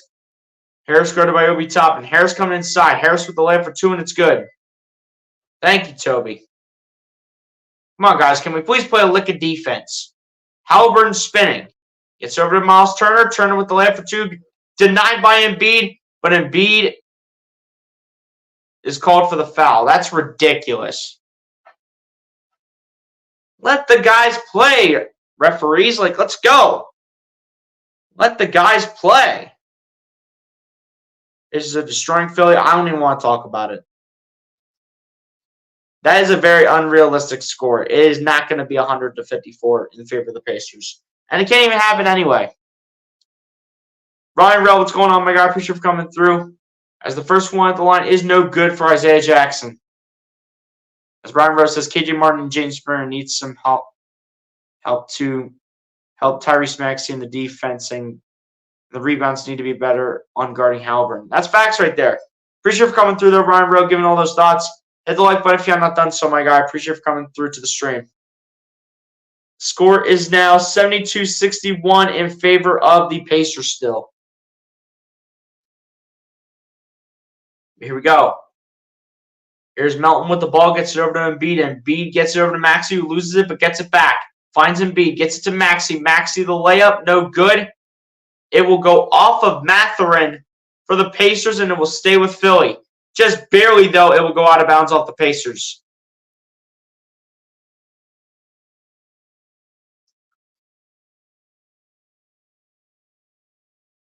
Here we go. Maxey inbounds it to Embiid. Embiid faking it back to Maxey. Embiid trying to get in the paint. Fades away for two, and that's good for Joel Embiid. There we go. All right.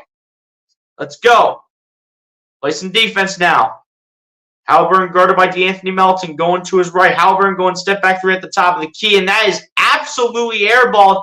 And Isaiah Jackson goes ahead and gives that right back to the Sixers. Here comes Harris in the paint and throws it down with two grown man hands. And it looks like a timeout's going to be called here by the Pacers. Great bounce back by the Sixers right there, coming out with 11 quick points to start the second half. And before the timeout, it ends with a Tobias Harris dunk to put the Sixers down by 7. But can the Sixers continue to find a rhythm? It's the big question that has yet to be answered. Now, that could be a bit more realistic. I'm not going to lie, SG Sports Talk. That could be a bit more realistic. Actually, that's way more realistic than your last one. But honestly, the way it's looking right now, unless if the Sixers really find a rhythm right here, that could actually be a realistic score. And I'm not even going to lie.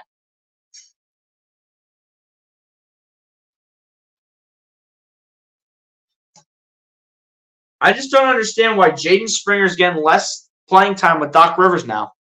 Or not with Doc Rivers, with Nick Nurse.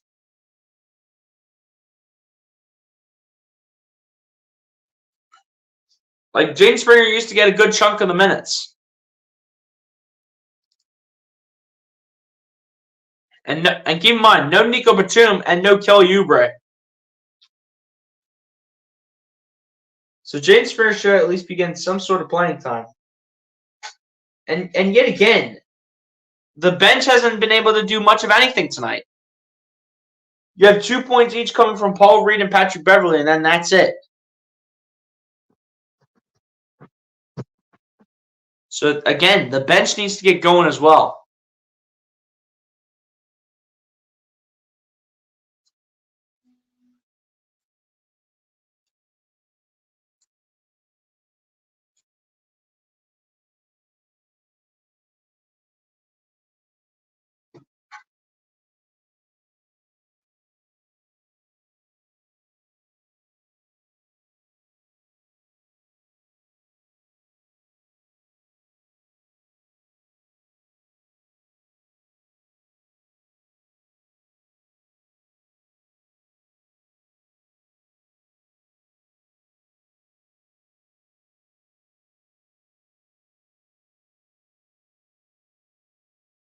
It's time for the Sixers to continue to keep it going.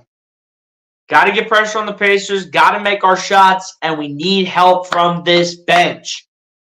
I know we're missing Kelly Oubre, and I know we're missing Nico Batum. But come on, we got to keep the pressure on this team. Here we go. Here's Bruce Brown with the ball. Guarded by Tyrese Maxey. Bruce Brown going to his right, coming inside, kicking it out to Haliburton. Haliburton the pump fake. Gets it out to Benedict Mathurin for 3, no good. Rebounded by Isaiah Jackson, who jumps, and is going to be fouled by De'Anthony Melton.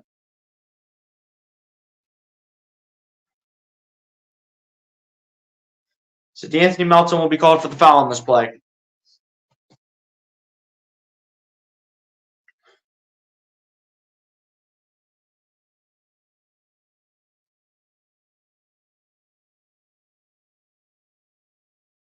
It's time for the Sixers to really step it up when it matters most. First one on the line is good for Isaiah Jackson.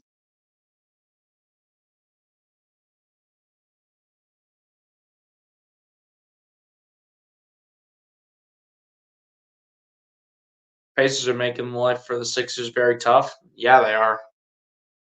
But again, the Sixers should have knew this was coming. Second one on the line is also good for Isaiah Jackson's. Pacers back up by 9. As Melton gets over to Embiid, over to Maxey. Maxey, the floater for 2, no good. Embiid trying to put it back, needs to get the rebound first. And it's picked up by the Pacers. That is ridiculous, dude.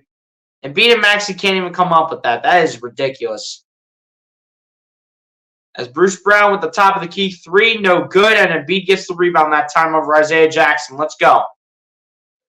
Embiid gets it over to Maxey. Maxey, the layup for 2. And that's no good, but he will be fouled and we'll head to the line. Speaking of Isaiah Jackson, I do believe that's who the foul is going to be called on.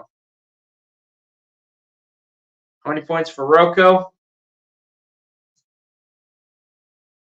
That is a big fat 2 for Robert Covington. As Bruce Brown right now is grabbing his knees.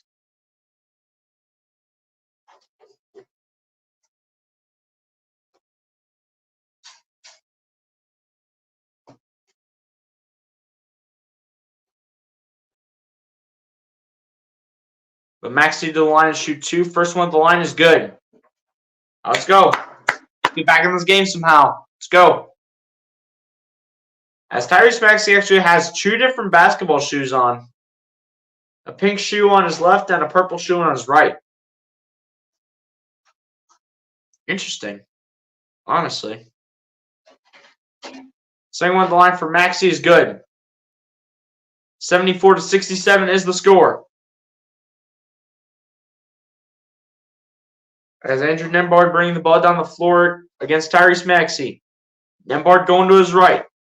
Nembhard getting in the lane, putting it up for 2, no good. And Tobias Harris gets the rebound. Harris tries to get to Embiid, and that's intercepted by Andrew Nembhard. Gets over to Toppin. Toppin, the layup is good. That's ridiculous, dude. And Bruce Brown goes to the locker room.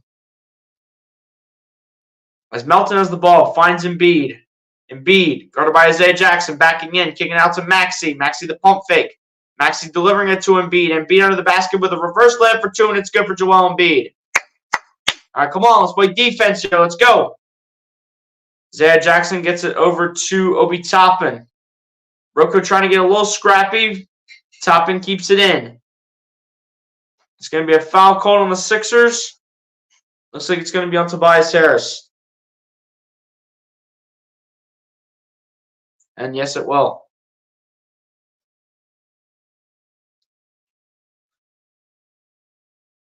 But it will be a foul on the floor, though, so it will be an inbound pass from Tyrese Halliburton. As Halliburton inbounds it to Benedict Mathurin. Mathurin coming inside, in the paint, putting it up for 2, no good. Isaiah Jackson, for the moment, gets the rebound. Robert Covington trying to scramble with him for the ball. I can't even tell what it was. Was it a jump ball called between Jackson and Rocco? I can't even tell what they called right here.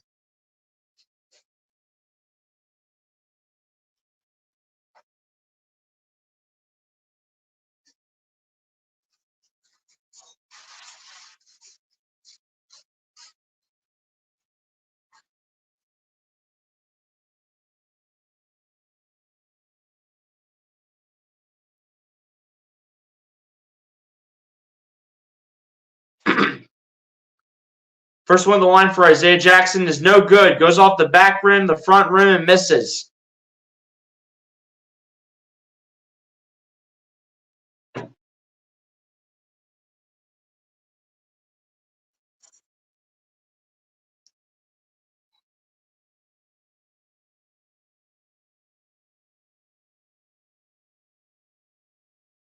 Isaiah Jackson going to attempt the second one at the line here as the Pacers are still in the bonus. The Boomwhackers are out here from the Sixers fans. What happens on the second free throw attempt? It is good for Isaiah Jackson.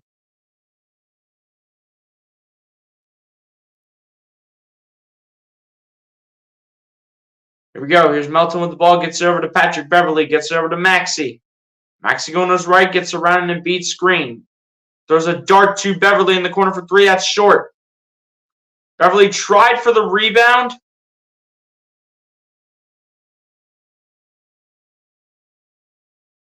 And it's going to be out of bounds. It's going to stay with the Sixers. Good hustle, though, by Pat Bev to have a chance at the rebound. Despite having to go out of bounds as he gets to Melton in the corner for three. That's good for DeAnthony Melton. Let's go. Looks like it's a long two, though, by Melton, but either way, we will take the bucket. 12-5 run for the Sixers in the last 3:20. McConnell in the lane with the layup for two, and it is no good, and no good on the rebound either by Isaiah Jackson. McConnell over to Hield, back to McConnell, over to Nembhard. Nembhard coming inside. Nembhard dancing. Nembhard with the fadeaway for two, and that's good for Andrew Nembhard.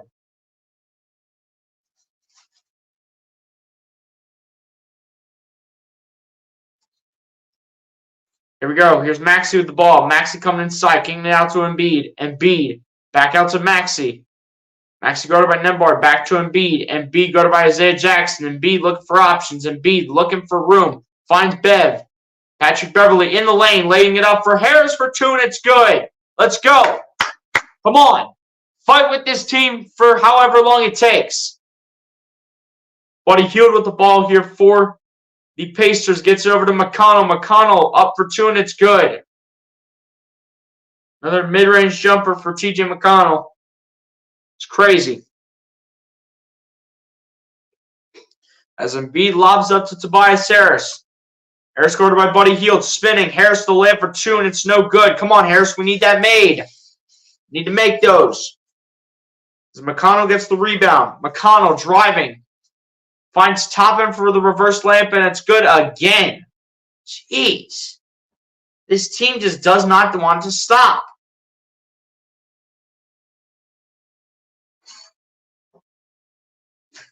And another timeout called, and I'm pretty sure it's going to be on Nick Nurse and by Nick Nurse, and yes, it will.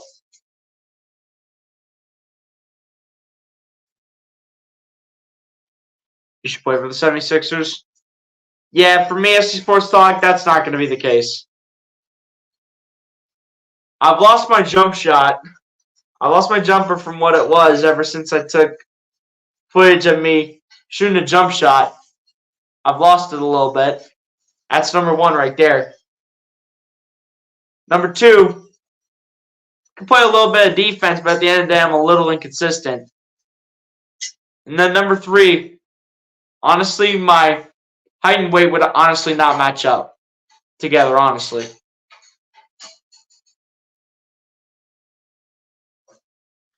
But come on, Sixers. We need some help from this bench, though. This bench is killing us right now.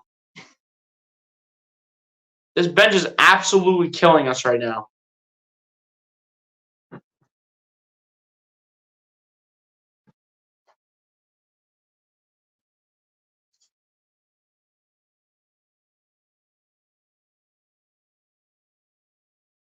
Tyrese Maxey shooting 4 of 11 from the field and only has 1 3-point attempt and 3 free throw attempts. Good news, though, between the 3-point attempts and the free throw attempts was that he made each attempt that he's had. But overall, though, it has not been the best shooting night for Tyrese Maxey. But it's not going to be every time where Maxey goes out and gets 50 a game.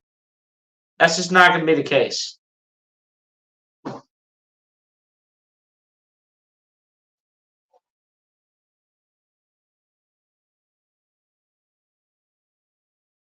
Not to mention, the Sixers are 3 of 12 from three-point range, which is absolutely ridiculous.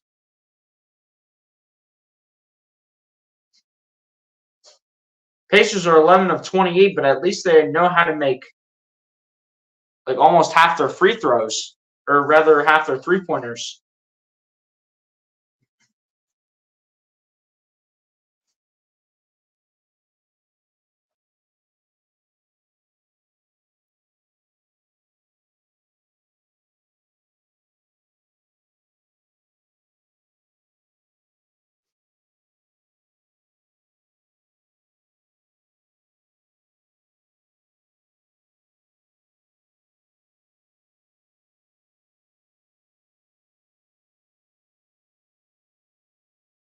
It's really time for the Sixers to get things together here. And they got to get it going real quick. That is for sure. They need to get it going real quick here. They got under 5 minutes left in the third quarter, and then the whole fourth quarter to go ahead and find a way to pull this off. As Melton inbounds it to Embiid. Embiid gets over to Maxey. Maxey with the layup for two, no good. And Melton will put in the putback. There we go. Now we need defense here. Let's go. As McConnell has the ball here, guarded by Beverly. McConnell going to his right. Finds Buddy Hield, rather. And it is going to go out of bounds, and it's going to be Sixers ball. Let's go. Let's go here. Come on. Here we go. Here's Melton with the ball. Melton finds Embiid. That's the 8th turnover of the night for the Pacers. Embiid gets it to Maxey, and he will be tripped up and fouled by Andrew Nembhard.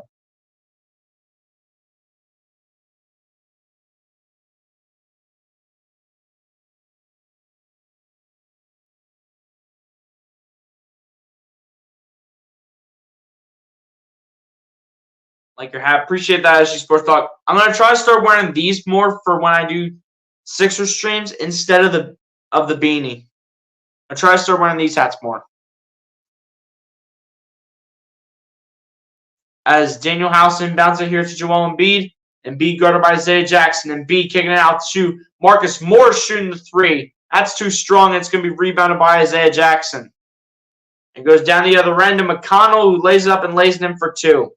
Come on, Sixers. Like, what are we doing?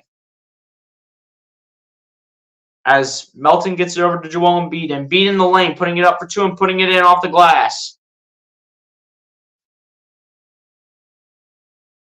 Come on, we need defense here. Like, let's go.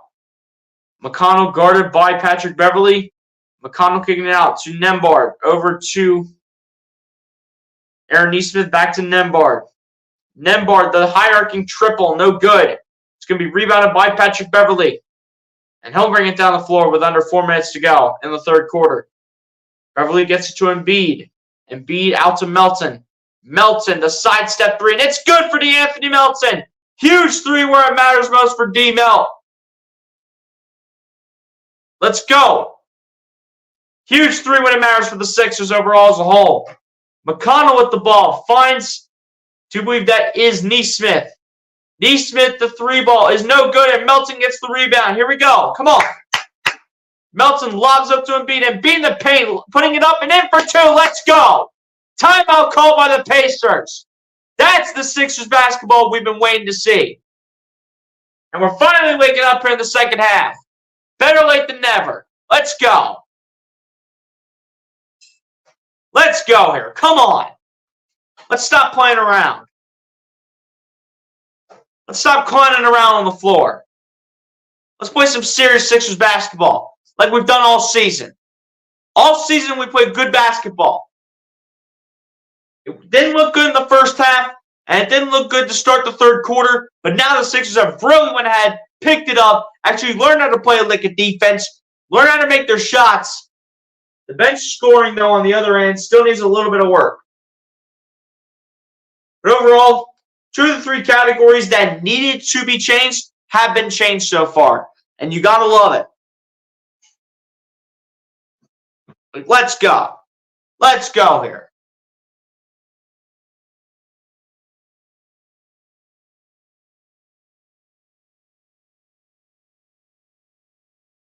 Anthony Melton's also shooting really good tonight as well. 17 points in the starting line for D-Melt. 4 rebounds, 2 assists, as well as a steal. I'll take that from DeAnthony Melton, honestly. I'll take it from DeAnthony Melton. Embiid with 29, Tobias with 18. I'll take it. Under 3 minutes left to go here in the third quarter. As McConnell has the ball here with the Sixers on a 7-0 run in the last minute and 10 seconds. McConnell gets it over to Nesmith, back to McConnell. McConnell going to drive on Morris. McConnell off the glass, and it is good again. Marcus Morris is getting absolutely annihilated out there by these Pacers players. As Melton gets it over to Embiid. Embiid coming inside, coming in the paint. Embiid coming through, and you better believe he's making that every time. Don't ever give Embiid room to the basket. Never. McConnell going up. And he'll get to go in one. That is ridiculous, dude. Foul call on DeAnthony Melton as well. McConnell's going to go to the line. That's great.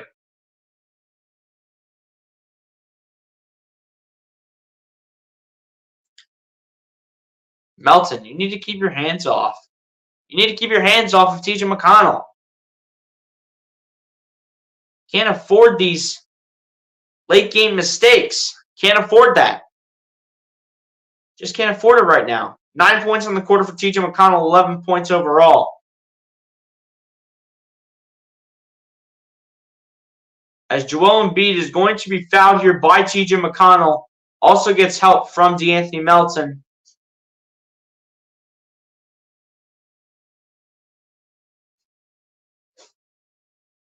You look more like a true fan with the hat instead of the beanie. Also kind of looks a bit more like professional SG Sports Talk if you're wanting to wear some like headwear. This makes it look a little bit more professional, a bit more respectful. Here we go. Melton going to the left here. Melton coming inside. Melton. And it's going to be a blocking foul here on TJ McConnell. And Melton's going to the line as the Sixers are in the bonus. Let's go. Just make this a 4-point game. Let's go, Melton. Come on. You're having your best game of the year, D-Melt. Let's go. Let's go here. Come on. First one of the line is good for De'Anthony Melton, and he's wasting absolutely no time here at the free throw line. Just to make it a 4-point game. Let's go. Second one of the line for Melton is good as well. Let's go.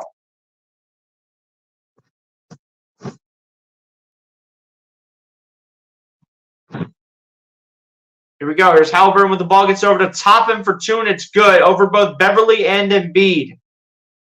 Back to a 6-point game. As Melton brings it down the floor, goes to his right. Melton, the layup. And a foul will be called again on the Pacers. It's a shooting foul again, and Melton's going right back to the free throw line. Foul's going to be called on, it looks like, Aaron Nesmith. I was going to say Isaiah Jackson, but I completely remembered that was Aaron Nesmith and not Isaiah Jackson. First one on the line for Melton is good again. Melton is wasting absolutely no time with these free throws. That's a great play, though, from Haliburton to Obi Toppin. That's a great play. Second free throw line for Melton is good as well. Let's go, D-Melt. Way have your best game of the season, Melton. That's what we need for a good chunk of the rest of the year if you can make that happen. As McConnell kicks it out to Haliburton. Haliburton guarded by Pat Bev, now guarded by Marcus Morris. Haliburton dancing. Haliburton, another high-arcing triple. That's no good. Not even close. And B gets the rebound and now gets it out to Pat Bev. Now here comes Melton down the floor. Melton finds Morris. Morris guarded by Haliburton. Morris going to spin. Fade on this one for 2. And it's good for Marcus Morris. Let's go. It's a 2-point game here in South Philly. Here comes McConnell. McConnell guarded by Morris. Gets over to Bruce Brown. To Toppin. Nesmith the 3. No good. Morris gets the rebound. Let's go. Come on. It's a 2-point game here. Let's go. 2-point game in South Philly. Melton, the layup, and another shooting foul. And Melton's going right back to the line. Chance to tie the game up at 92 points apiece. Foul's going to be called on Aaron Nesmith. Once again. First one of the line, good for De'Anthony Melton. Let's go. Under a minute left to go here in the third. And Melton with the chance to tie this game up at 92 points apiece and really make this a game going into the fourth quarter. Let's go here. Come on. Second one at the line for Melton is good, and the Sixers have tied it up at 92 points apiece. Here we go. Under a minute left to go here in the third. Bruce Brown with the ball here, guarded by Daniel House. Comes around the screen. Brown kicks it out to Nesmith in the corner. Nesmith back out to Bruce Brown. Bruce Brown putting it up for 2 and putting it in. About 30 seconds left to go here in the third quarter. Sixers looking for at least one last shot. And then the Pacers will have a shot to respond. Embiid has the ball, got it to Pat Bev for the moment, but Pat Bev couldn't handle it as it's now picked up by Halliburton. Halliburton spinning on the pass, gets out to Toppin for three. Toppin has it no good, and Embiid gets the rebound, tries to get it to Melton.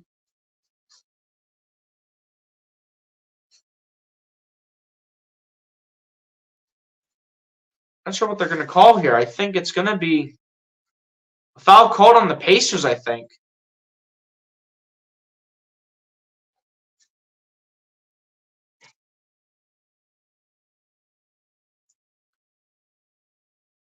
I do believe it was a foul on the Pacers. The way I'm looking at it, it's a foul on Indiana.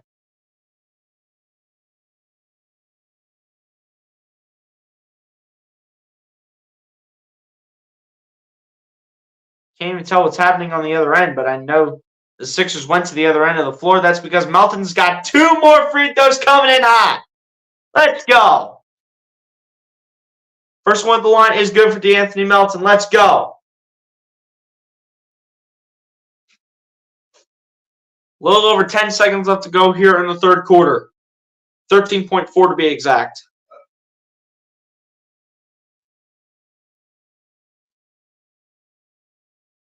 Second one at the line is also good for DeAnthony Melton. Let's go.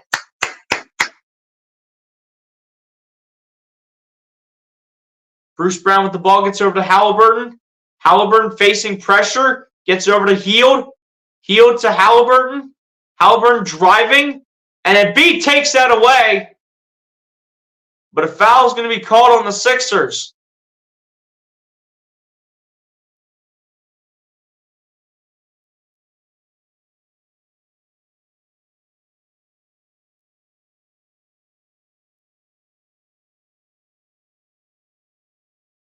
Between House and Melton for the foul call. But Halliburton's going to the line here to shoot 2. Chance to give the Pacers the lead right back, which he does with ease. 95-94. Oh, this is going to be one of those games, isn't it?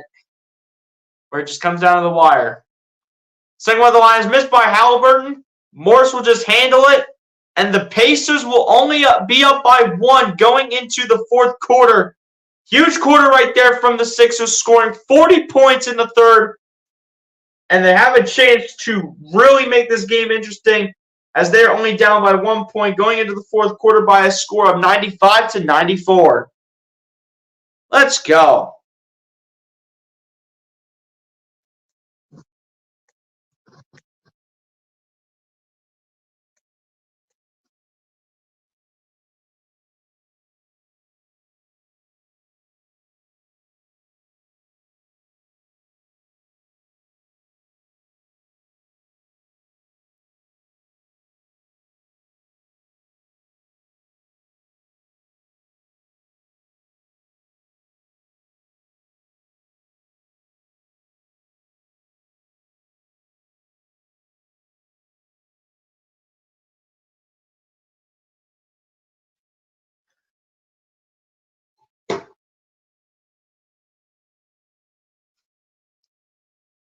That's the type of quarter right there that the Sixers need for the fourth quarter.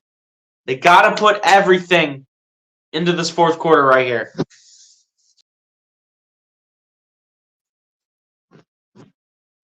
Hasn't been their, by far it has not been their best game,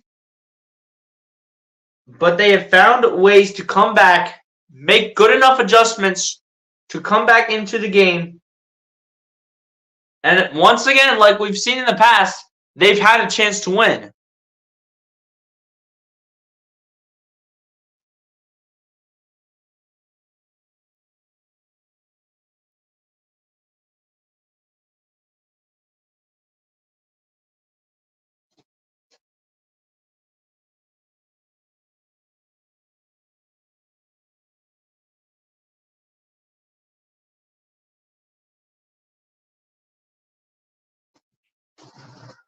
Got to keep on fighting with this Pacers team.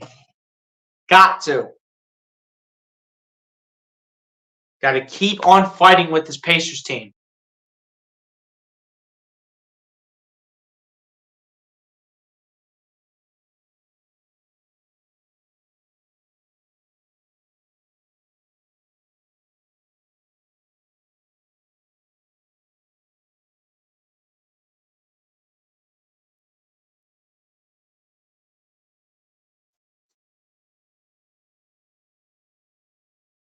Here we go. Here's the start of the fourth quarter. Let's go.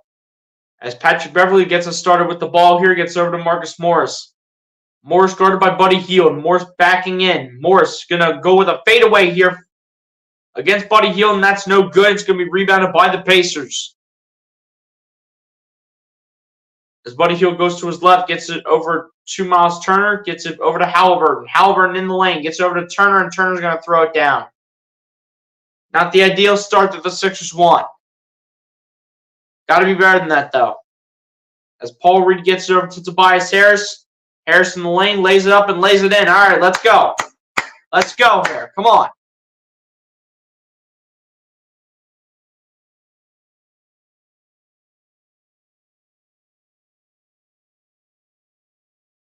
Here we go. As Buddy Hield has the ball here for the Pacers, and that's going absolutely nowhere.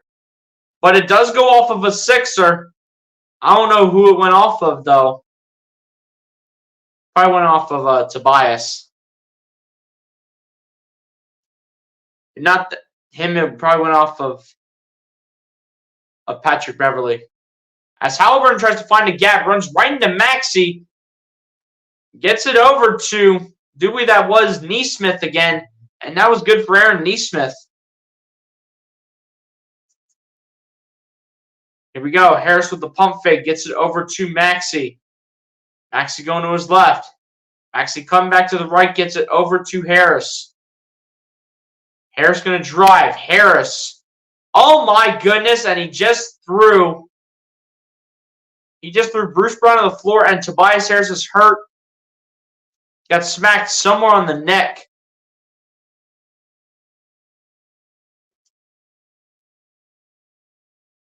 A massive collision, though, between Bruce Brown and Tobias Harris. Oh, yeah, he did get drilled on his neck. That's for sure. He 100% got drilled on his neck.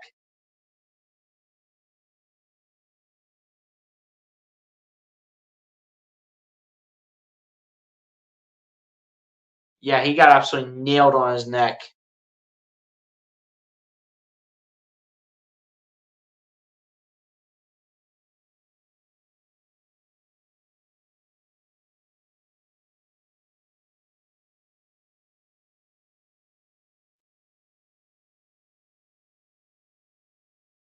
Yeah, Tobias Harris is not in great shape whatsoever. Oh, he's having a rough time right now. The whole team is out there. They came off the bench, and they're all out there for Toby. Okay.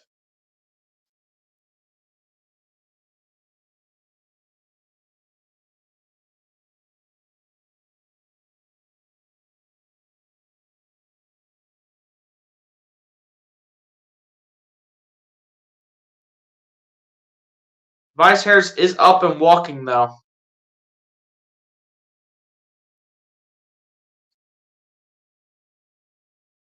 He seems to be okay.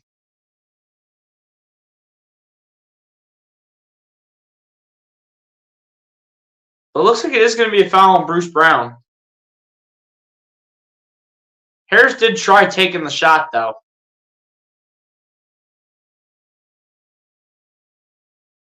I mean, I wouldn't be surprised if Tobias Harris is listed on the injury report for tomorrow night's game against Boston. I'm not sure if that neck is going to give him some issues or not. I think they're just going to go ahead and check on him real quick. Make sure he's okay, probably.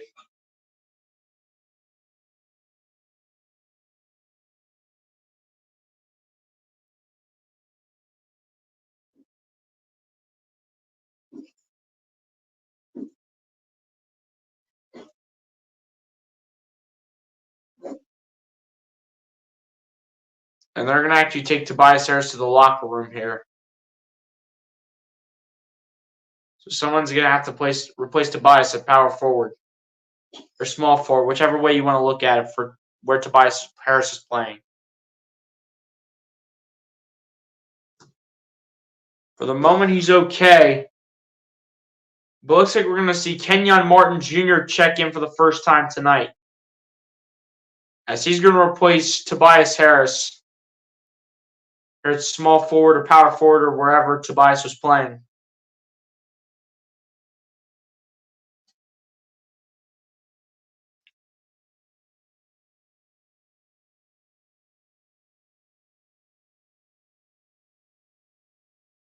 So it'll actually be KJ Martin Jr. here taking the free throws in replacement for Tobias Harris. His first bit of action here tonight. And hopefully Tobias Harris is okay, though.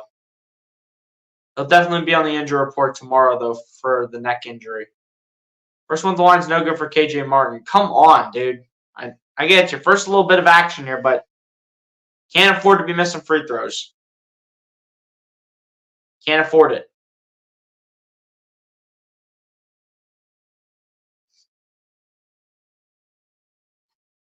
Second one is also missed, but is rebounded out to Maxey for three. No good, and it's going to be rebounded here by the Pacers and picked up by Nesmith. Goes out of bounds, though, as he tried passing it to Halliburton. Halliburton did get the ball, but it touched the ball, bounced out of bounds. It will be Sixers ball, and great defense by Paul Reed. Paul Reed coming out the mud. And it's back to the Sixers now. Morris gets it to Maxey. Maxey guarded by Bruce Brown, spinning. Maxey trying to kick it out, and where in the world was that going, Maxey? Maxey absolutely missed that pass. As Halliburton kicks it out to Buddy Hield, back to Halliburton, over to Miles Turner. Turner, guarded by Paul Reed, gets it over to Buddy Hield, fades away on this one for two, no good. Rebounded by the Sixers. It looks like it's going to be Sixers ball. Looks like a foul here on Aaron Nesmith. And it 100% should be. He came right through, tried to get the ball out. That was just simply not a possibility. As it's inbounded here from Maxey to Beverly. So Beverly is the point guard for the team. Looks like Tobias Harris is okay. Maxey for three. Short, or actually a little too strong, rather, I should say. And it's going to be rebounded by Buddy Hield, and he'll get it over to Halliburton. Halliburton, a deep three. Absolutely deny right there. Did they call it on the floor or while he was shooting?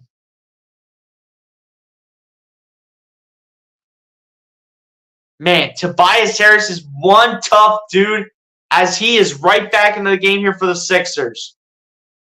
That is one tough dude right there in Tobias Harris. That is one tough dude. As Halliburton inbounds it to Miles Turner. Miles Turner guarded by Paul Reed. Turner looking.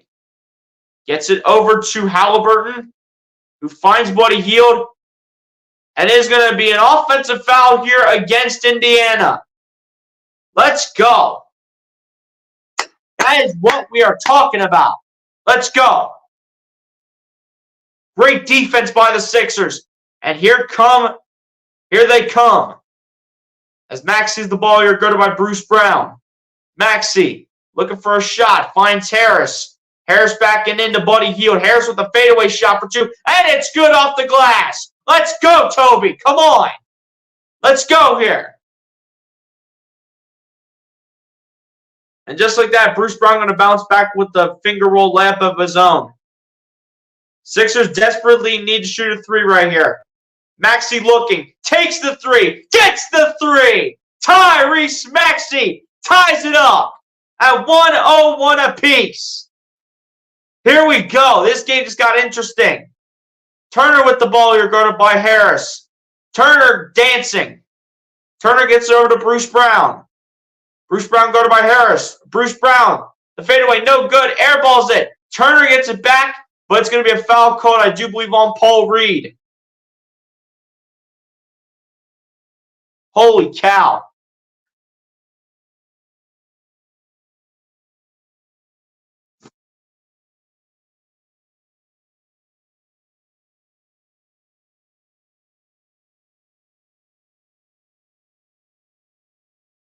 Come on, Sixers, let's go.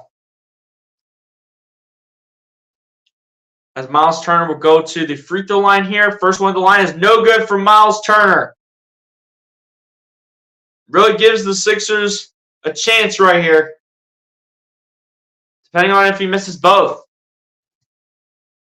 If he misses both, he really gives the Sixers a chance, gives them some life, when they shouldn't have even been in this position. Second one at the line is good for Miles Turner. But either way, the Sixers are still in it regardless. Here we go. Beverly with the ball gets over to Maxey. Maxey going to his right now, guarded by Halliburton. Maxey coming inside. Maxey, the layup, no good. But he will be fouled yet again by the Pacers. Foul's going to be called once again on Bruce Brown. And he's still crying to the official. Again, Bruce Brown, what did I tell you, bro? Go cry to your mama. Go cry to your mother. Don't be crying to the official. Go cry to your mother instead. Max going to the line for 2 here. Chance to add 2 more points to his stat line. First one at the line is good for Tyrese Maxey. In addition to 2 more free throws as well. Free throws 4 and 5 are coming up for Tyrese. First one was good. And for the moment right now, the game is tied at 102 apiece.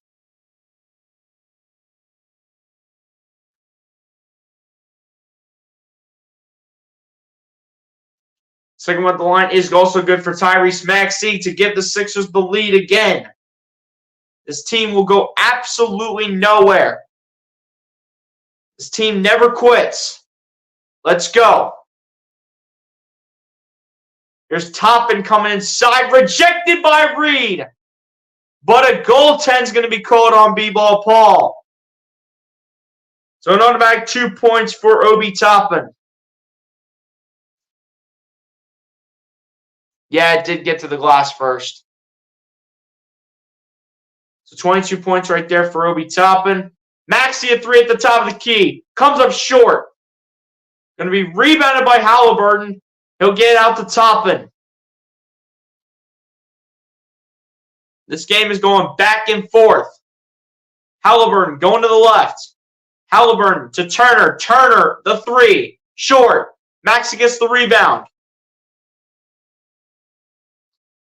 Maxey going to drive. Maxey, the slam for 2. The absolute one-handed jackhammer for Tyrese Maxey. And it is exactly what the Sixers were looking for. Here we go. Here's Buddy Hield. Gets it over to Turner again. And Turner will be fouled and will head back to the free throw line.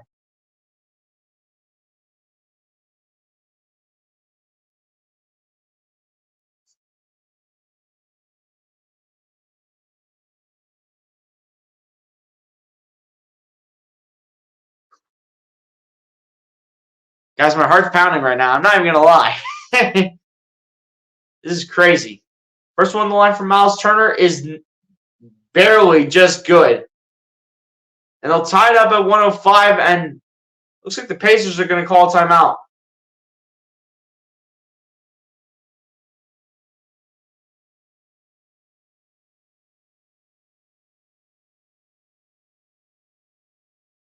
$105 apiece with just under 7.5 minutes left in the game.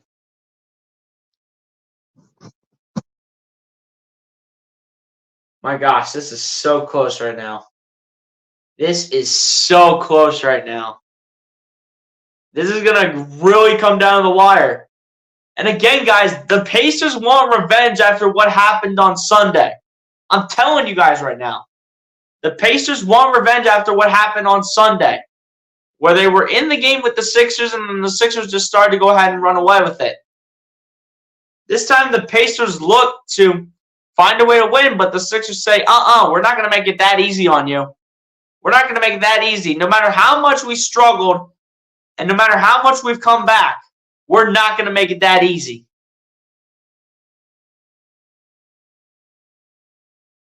I'm telling you guys right now, it's crazy. It's absolutely crazy on how wild this game has been. This game has been crazy.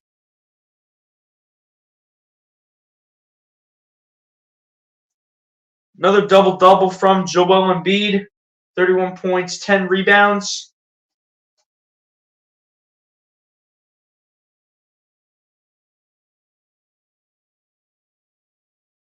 But seriously, though, guys, we need to really step it up with the bench scoring. I really hope we do get Nico Batum back tomorrow. Again, hopefully everything's good with the personal matter that he's got going on right now. But hopefully he comes back for a little bit more bench scoring, because the bench scoring right here that we are showing right now is not going to get it done against Boston tomorrow night.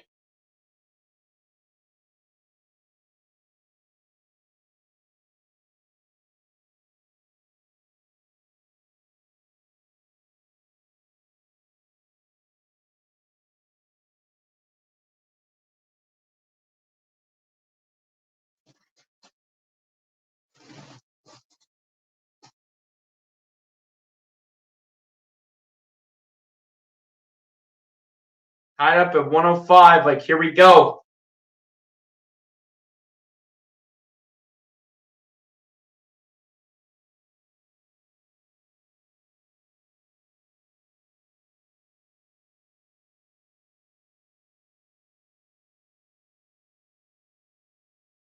Come on, Sixers. Let's go. Tied up at 105, but we're not done. We're not done. We still got more business to take care of in this game.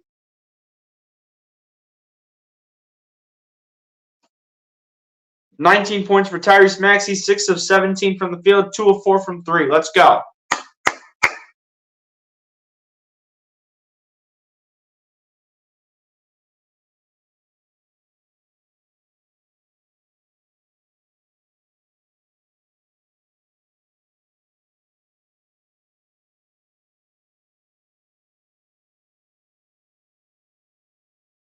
What are they looking at here?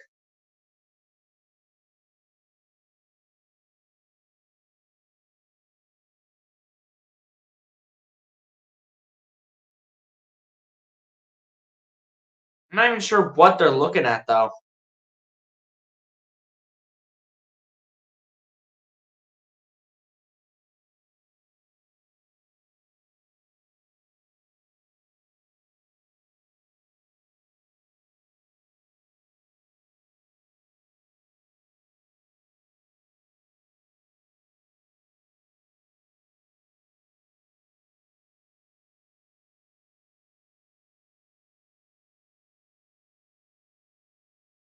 I'm not sure what the officials are looking at, ladies and gentlemen.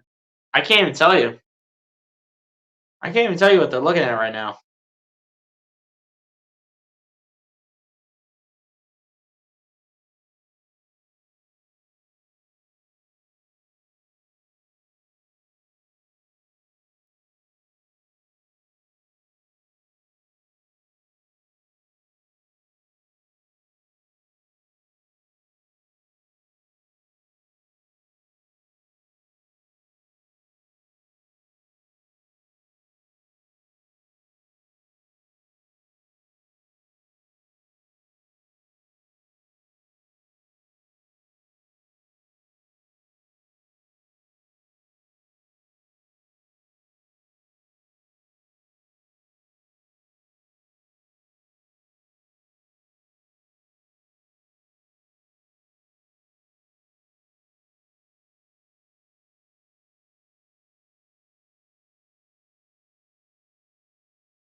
Now you got Tyrese Halliburton crying at the ref. Around the official wearing number 35 is Tobias Harris, Tyrese Maxey, Tyrese Halliburton, and Miles Turner.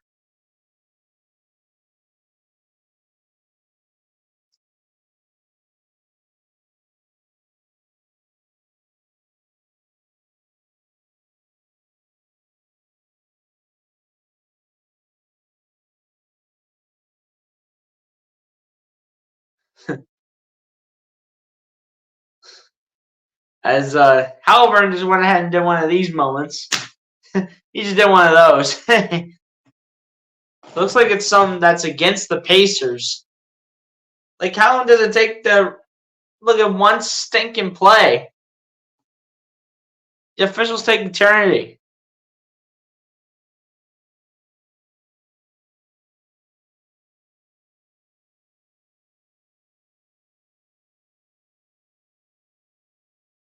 I could have probably took a lap around my house right now and they'd still be looking at this same thing.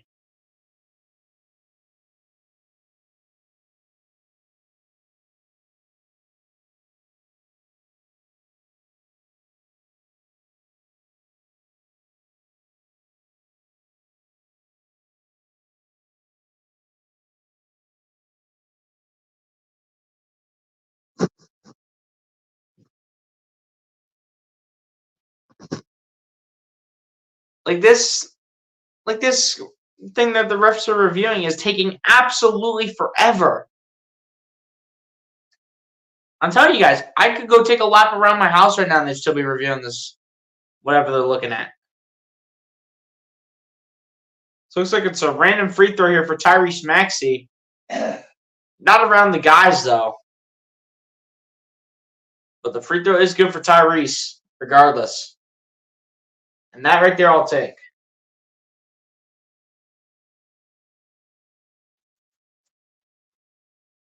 And Maxey gets another one, and that is also made.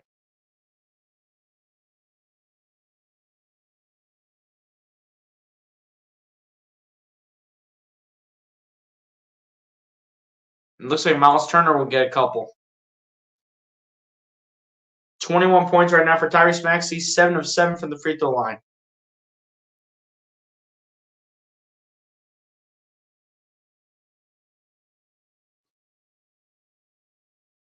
Free throw, though, for Miles Turner is good. Apparently, he only gets one.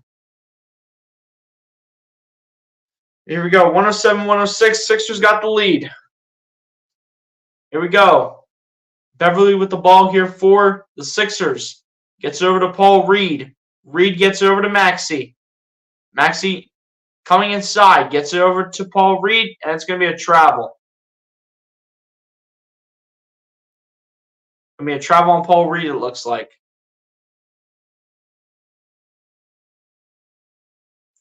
It looks like Paul Reed's going to come out of the game. So it looks like Embiid's got to be back in, and yes, he is. Embiid is back in the game here for the Sixers. As Halliburton inbounds it to Bruce Brown, and it goes right back to Halliburton. So we got Maxey, Pat Bev, House, Tobias, and Embiid. Miles Turner misses the layup, and Halliburton misses the opportunity at the rebound. Here comes Tobias Harris backing in. Harris kicking it out to Beverly, over to Embiid, and Embiid at the free throw line. Embiid pump faking. Embiid gonna shoot for two. It's good for Joel Embiid all day long. Give him that to give the Sixers a 3-point lead. Here we go. Bruce Brown with the ball, gonna kick it out over to Buddy Hield. Buddy Hield gonna find Obi Toppin, gets it back over to Buddy Hield. Hield gets it over to Halliburton. Halliburton guarded by Tobias Harris. Halliburton gets it over to Miles Turner. Puts it up. Cannot find the basket. But we'll go to the line to shoot two as the foul's going to be called on Daniel House Jr.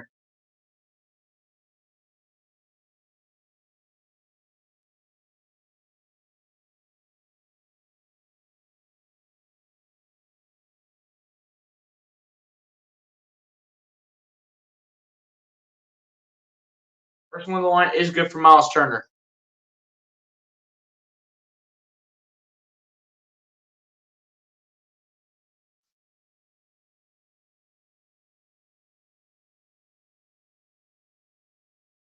Second one at the line is also good for Miles Turner, making it once again a 1-point game. How will the Sixers respond and get back to a much more comfortable lead? As Embiid has the ball here, driving into Turner. Embiid with the reverse layup, no good. It's going to be rebounded by Buddy Hield. Why would you do a reverse layup, Embiid? He did like a backwards layup. And Turner gets in the lane, gets it up, and gets it in and one for the Pacers.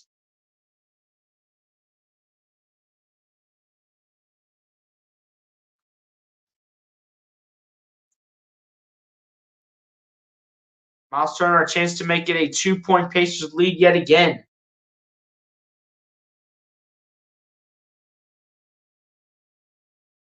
And they'll take Daniel House Jr. out of the game. I'll have him go to the bench.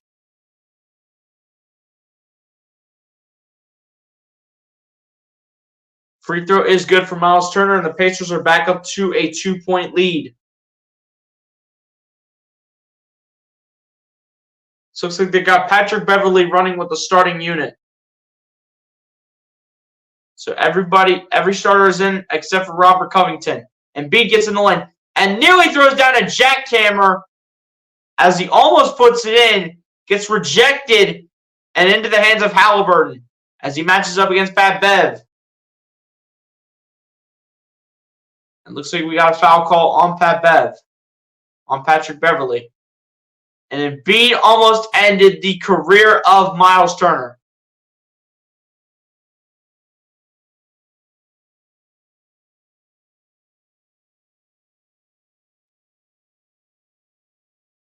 First one on the line is good for Tyrese Halliburton.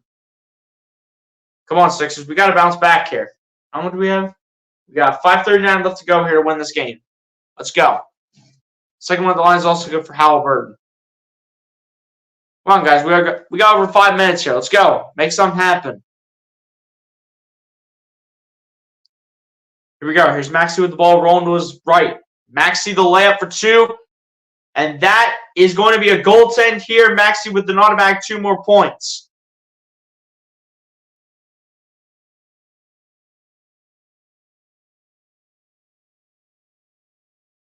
And that was going to have a chance to go in too. So indeed it is a goaltend.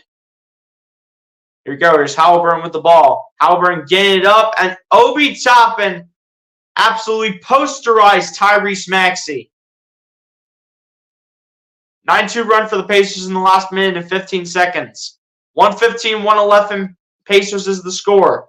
Maxey going to his right, finds Embiid. Embiid trying to bulldoze his way, and it's going to be a charge. Come on, Joel. You got to be better than that.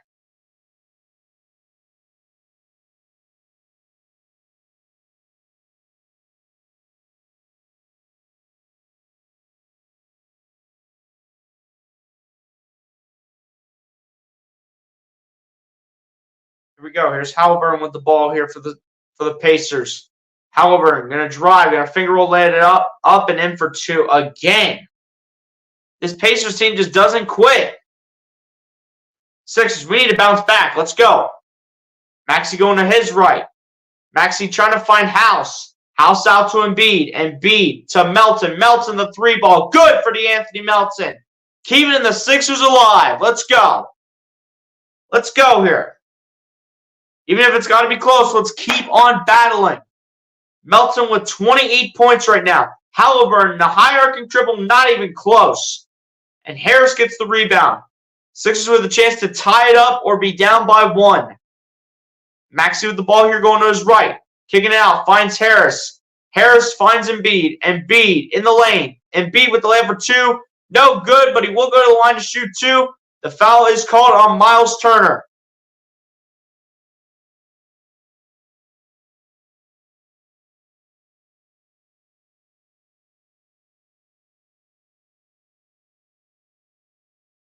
Let's go.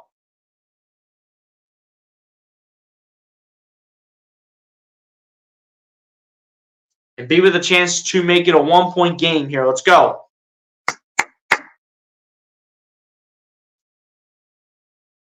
First one on the line for Joel Embiid is good. Easily. About 4 minutes left here in the fourth. Timeout is going to be called. Looks like it might be a timeout call by Nick Nurse to go ahead and talk strategy.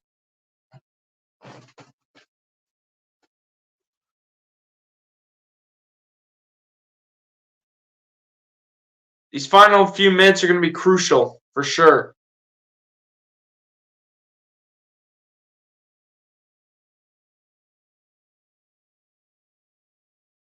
These final few minutes for the Sixers are going to be crucial.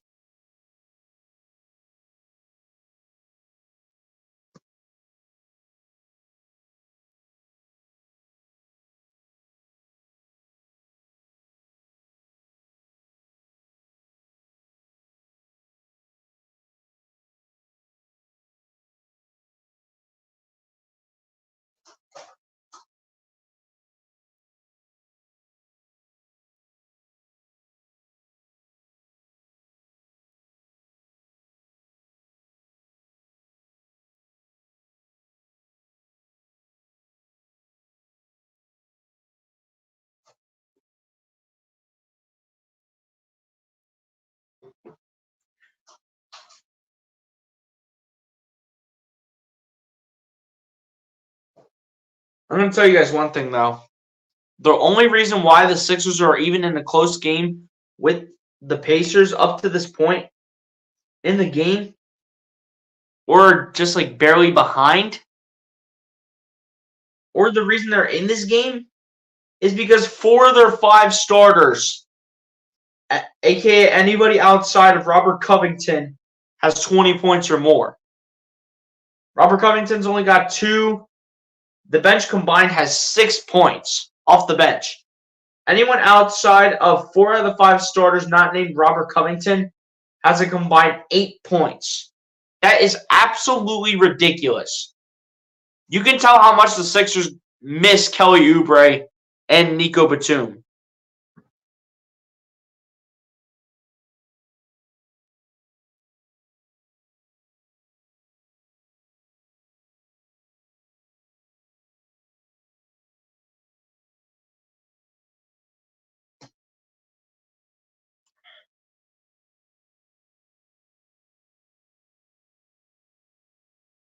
But again, guys, we got 4 minutes here to get this victory.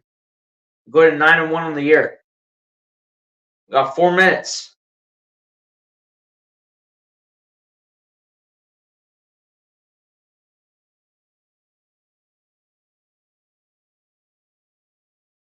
As of right now, it looks like for the Sixers in the regular season series, they're not going to see the Pacers again until January 25th.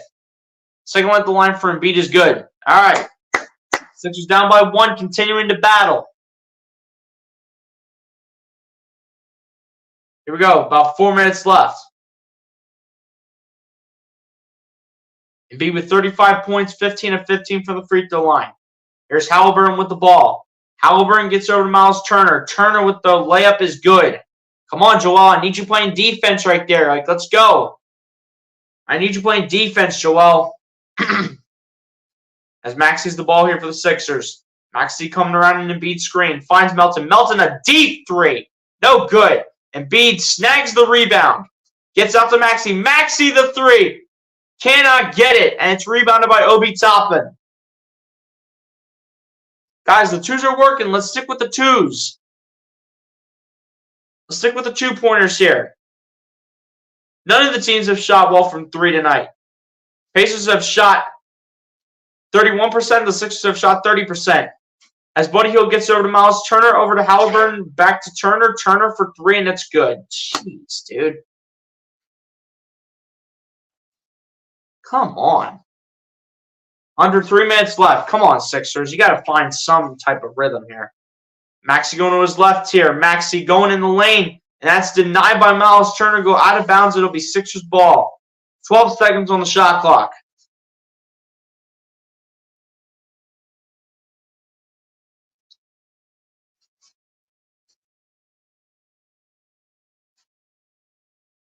Inbound is into Embiid. Embiid in the lane. Gets it up and gets it in for 2. All right, Sixers, need some defense. Need some defense. Defense is key. In the final under 2.5 minutes. Let's go. Defense is key. Halliburton with the ball. Halliburton guarded by Embiid. Halliburton spinning. Gets it out there to Buddy Hield. And it's picked up by Embiid as it was stripped by Melton. Here come the Sixers. And for some reason, they're calling a travel on Joel Embiid. There's no way he traveled. Show the replay, please. I want to see the replay. There's no way Embiid traveled.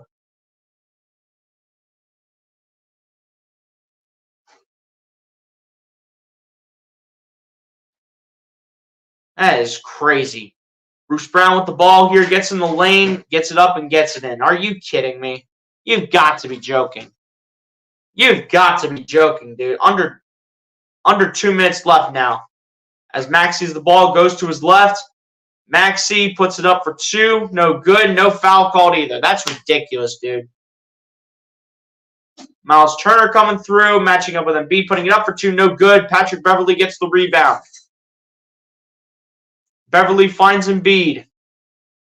Embiid looking for an option. Can't find an option. Embiid now finds Maxi. Maxi got to keep it alive.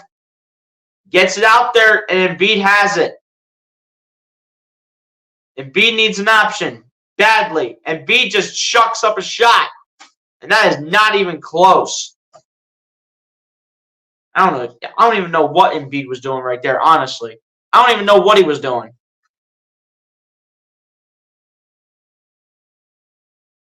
Here we go. There's Halliburton with the ball. Halliburton going step back three, and that indeed is the dagger.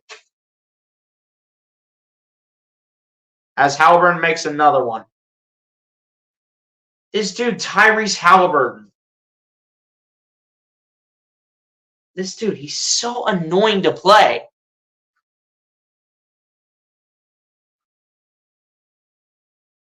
Well, guys, you knew it was coming. You knew it was coming for sure that the Sixers eventually were going to take the second loss, but the Sixers should have knew to go ahead and change up the strategy going into this game. What if I told you guys basically the entire stream? What if I told you guys the entire stream? The Pacers in this game were going to come out hungry, and they were going to come out ready to go with a new strategy on how to beat the Sixers in a second straight game. I told you guys that many times. The Sixers needed a new strategy because you already know the Pacers were going to have a strategy up their sleeve. The Sixers did not have a strategy whatsoever. They did not make enough changes. And overall, though, the team just could not. They just could barely shoot. Not to mention the bench could barely step up tonight. You have KJ Martin, you have Marcus Morris, you have Daniel House, Paul Reed, Patrick Beverley, Furkan Korkmaz. And you're telling me at least four of those guys cannot find a way to step up and score some baskets. Is that what you're seriously telling me right now? Like, you've got to be joking. 1 minute left to go here. Harris needs to get it in, gets it into Embiid, finds Maxey. Maxey the layup for two, and it's good. Sixers need to start playing defense badly. They're going to start playing full court press. As Nesmith gets over to Turner, over to Bruce Brown. Bruce Brown gets over to Turner. Over to Nesmith, over to Bruce Brown. Bruce Brown getting around De'Anthony Melton. Bruce Brown putting it up for two, no good. Embiid gets the rebound. About 30 seconds left here. Embiid will get fouled here, and he'll stop the clock.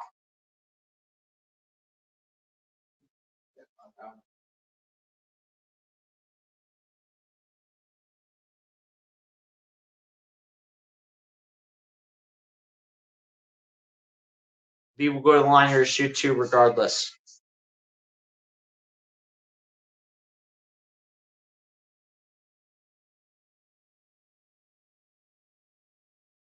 Guys, appreciate everybody that's come through into the chat, though. Appreciate all your guys' support. I appreciate it.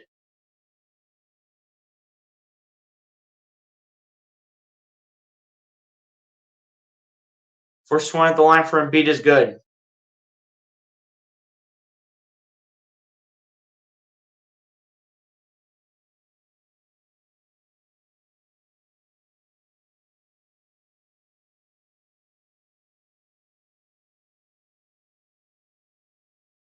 Second one at the line for Embiid is good as well.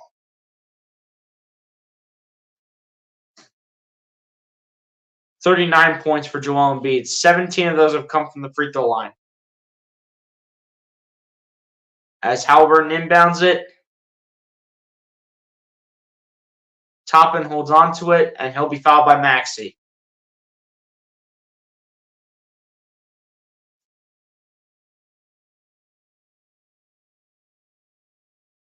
Looks like the Pacers do not have a foul, or the Sixers rather do not have a foul to give here, so it's just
Gotta learn from it.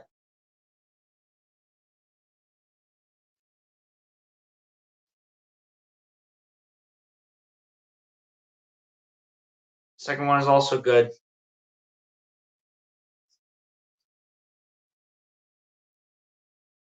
Maxey with the ball here, going to drive. Maxey with the layup. That's good. You get the inbound in. Maxey will go ahead and foul. I do believe that was Benedict Mathurin. No, that's Bruce Brown, actually.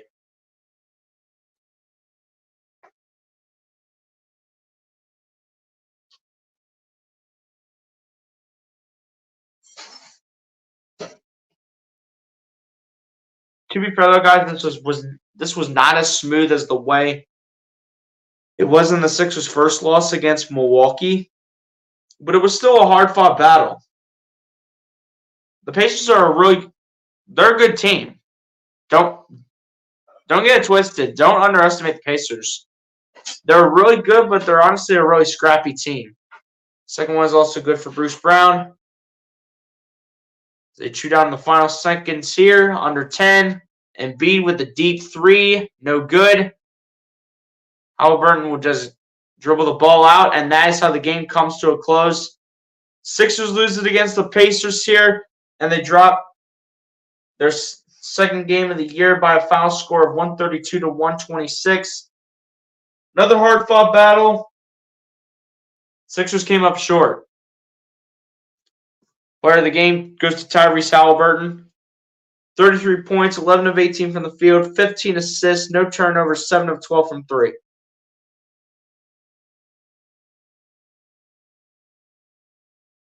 Well, guys, unfortunately, we will not get the opportunity to play the song tonight. It really sucks for sure. But we can't win them all. But this was a game that we should have knew was coming.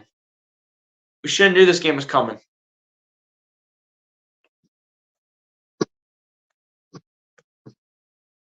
Should have knew a game like this was coming from the Pacers, where they were just going to find a way to strike on all cylinders. Should have just knew it was going to happen.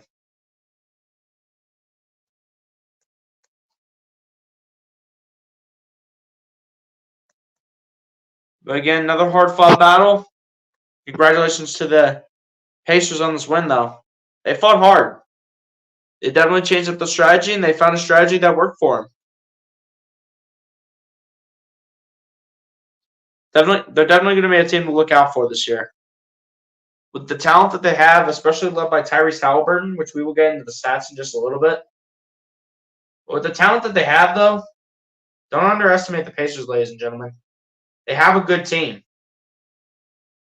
They have a good team. They have some solid role players. They got team obviously led by Tyrese Halliburton himself. They got Obi Toppin, who's actually looked pretty decent. They got Bruce Brown, who's a really good role player. They got Miles Turner, who's honestly, in my opinion, he's one of the most underrated centers in the league. Benedict Mathurin, again, he's a guy that's still learning. TJ McConnell looking like the sixth man on this team, most likely, based on tonight's game. But again, though, like for the Sixers, though, they just couldn't find a guy to be like their sixth man. There was no like sixth man. There wasn't even a fifth man. I need Robert Covington to get a couple baskets, but he didn't make that happen whatsoever.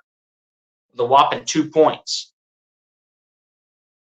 And again, you can tell the Sixers bench misses Kelly Oubre. 6 combined points off the bench. 2 by Marcus Morris, 2 by Paul Reed, and 2 by Patrick Beverley. This team is a good team. They give us a run for our money, and at the end of the day, they were just the better team tonight.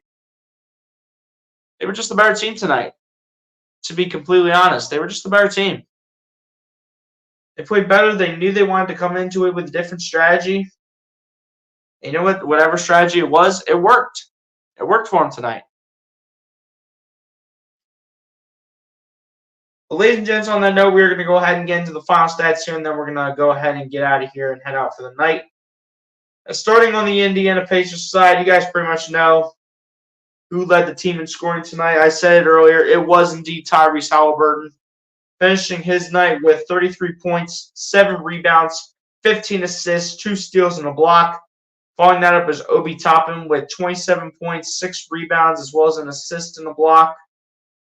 Then following that up in the starting lineup is Miles Turner, finishing his night with 17 points, 3 rebounds, as well as a steal and a block each.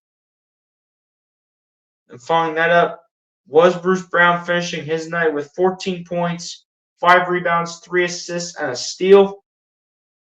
Then off the bench, TJ McConnell finishing his night with 11 points, 3 rebounds, and 3 assists.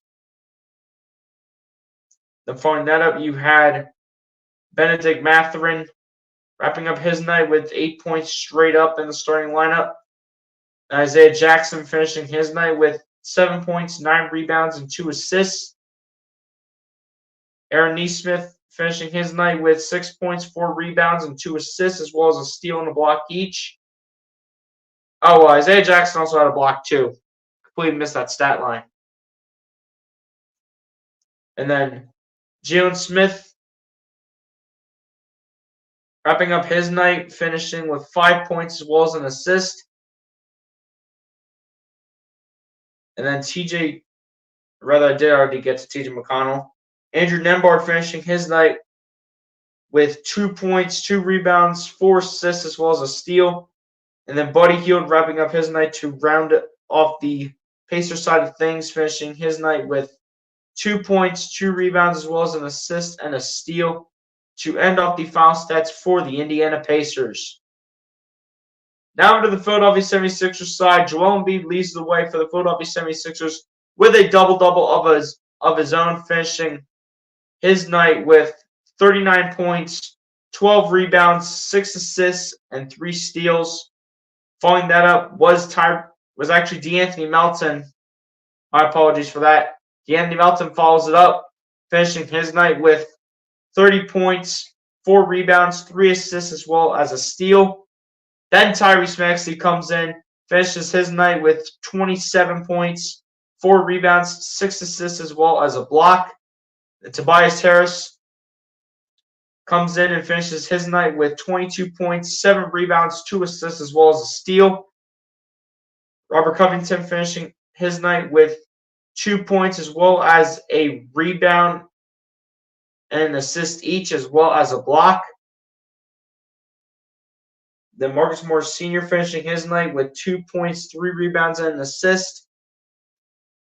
Paul Reed finishing his night with 2 points, a rebound, and an assist each, as well as a block. And then Patrick Beverley rounding it out, finishing his night with 2 points, 5 rebounds, and 2 assists to end off the final stats for your Philadelphia 76ers. Now into the team stats now, as the Indiana Pacers shot the ball 51.6% from the field to the Philadelphia 76ers 50%.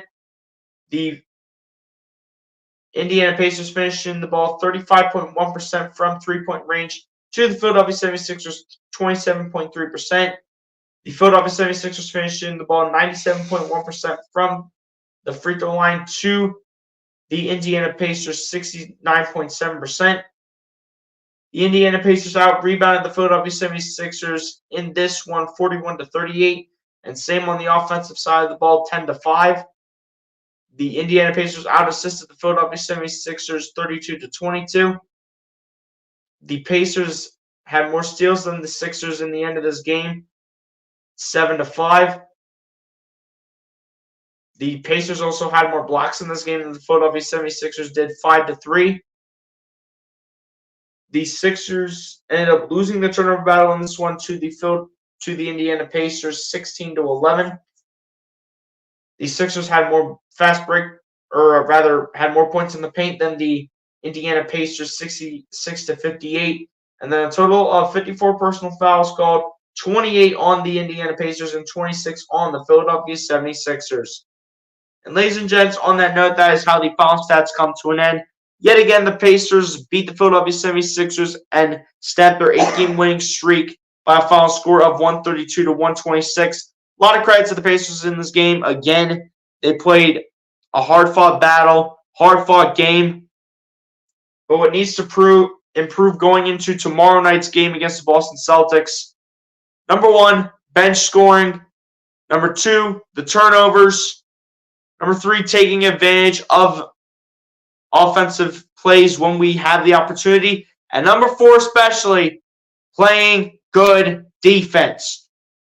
The Celtics are basically fully loaded for tomorrow night when it is going to be put on ESPN. Unfortunately for tomorrow night, ladies and gentlemen, I will not be able to go ahead and stream that game. I have to work tomorrow night. We'll probably miss the first quarter, but at the end of the day, I should be back for the other three. But usually when I do stream these games, I like to catch all 4 quarters of a game. So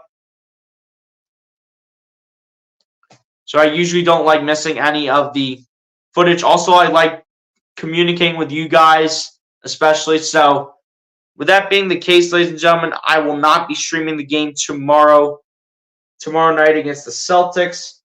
But looking forward, though, for the Sixers, based on their schedule, I should be able to stream the game on Friday against the Atlanta Hawks.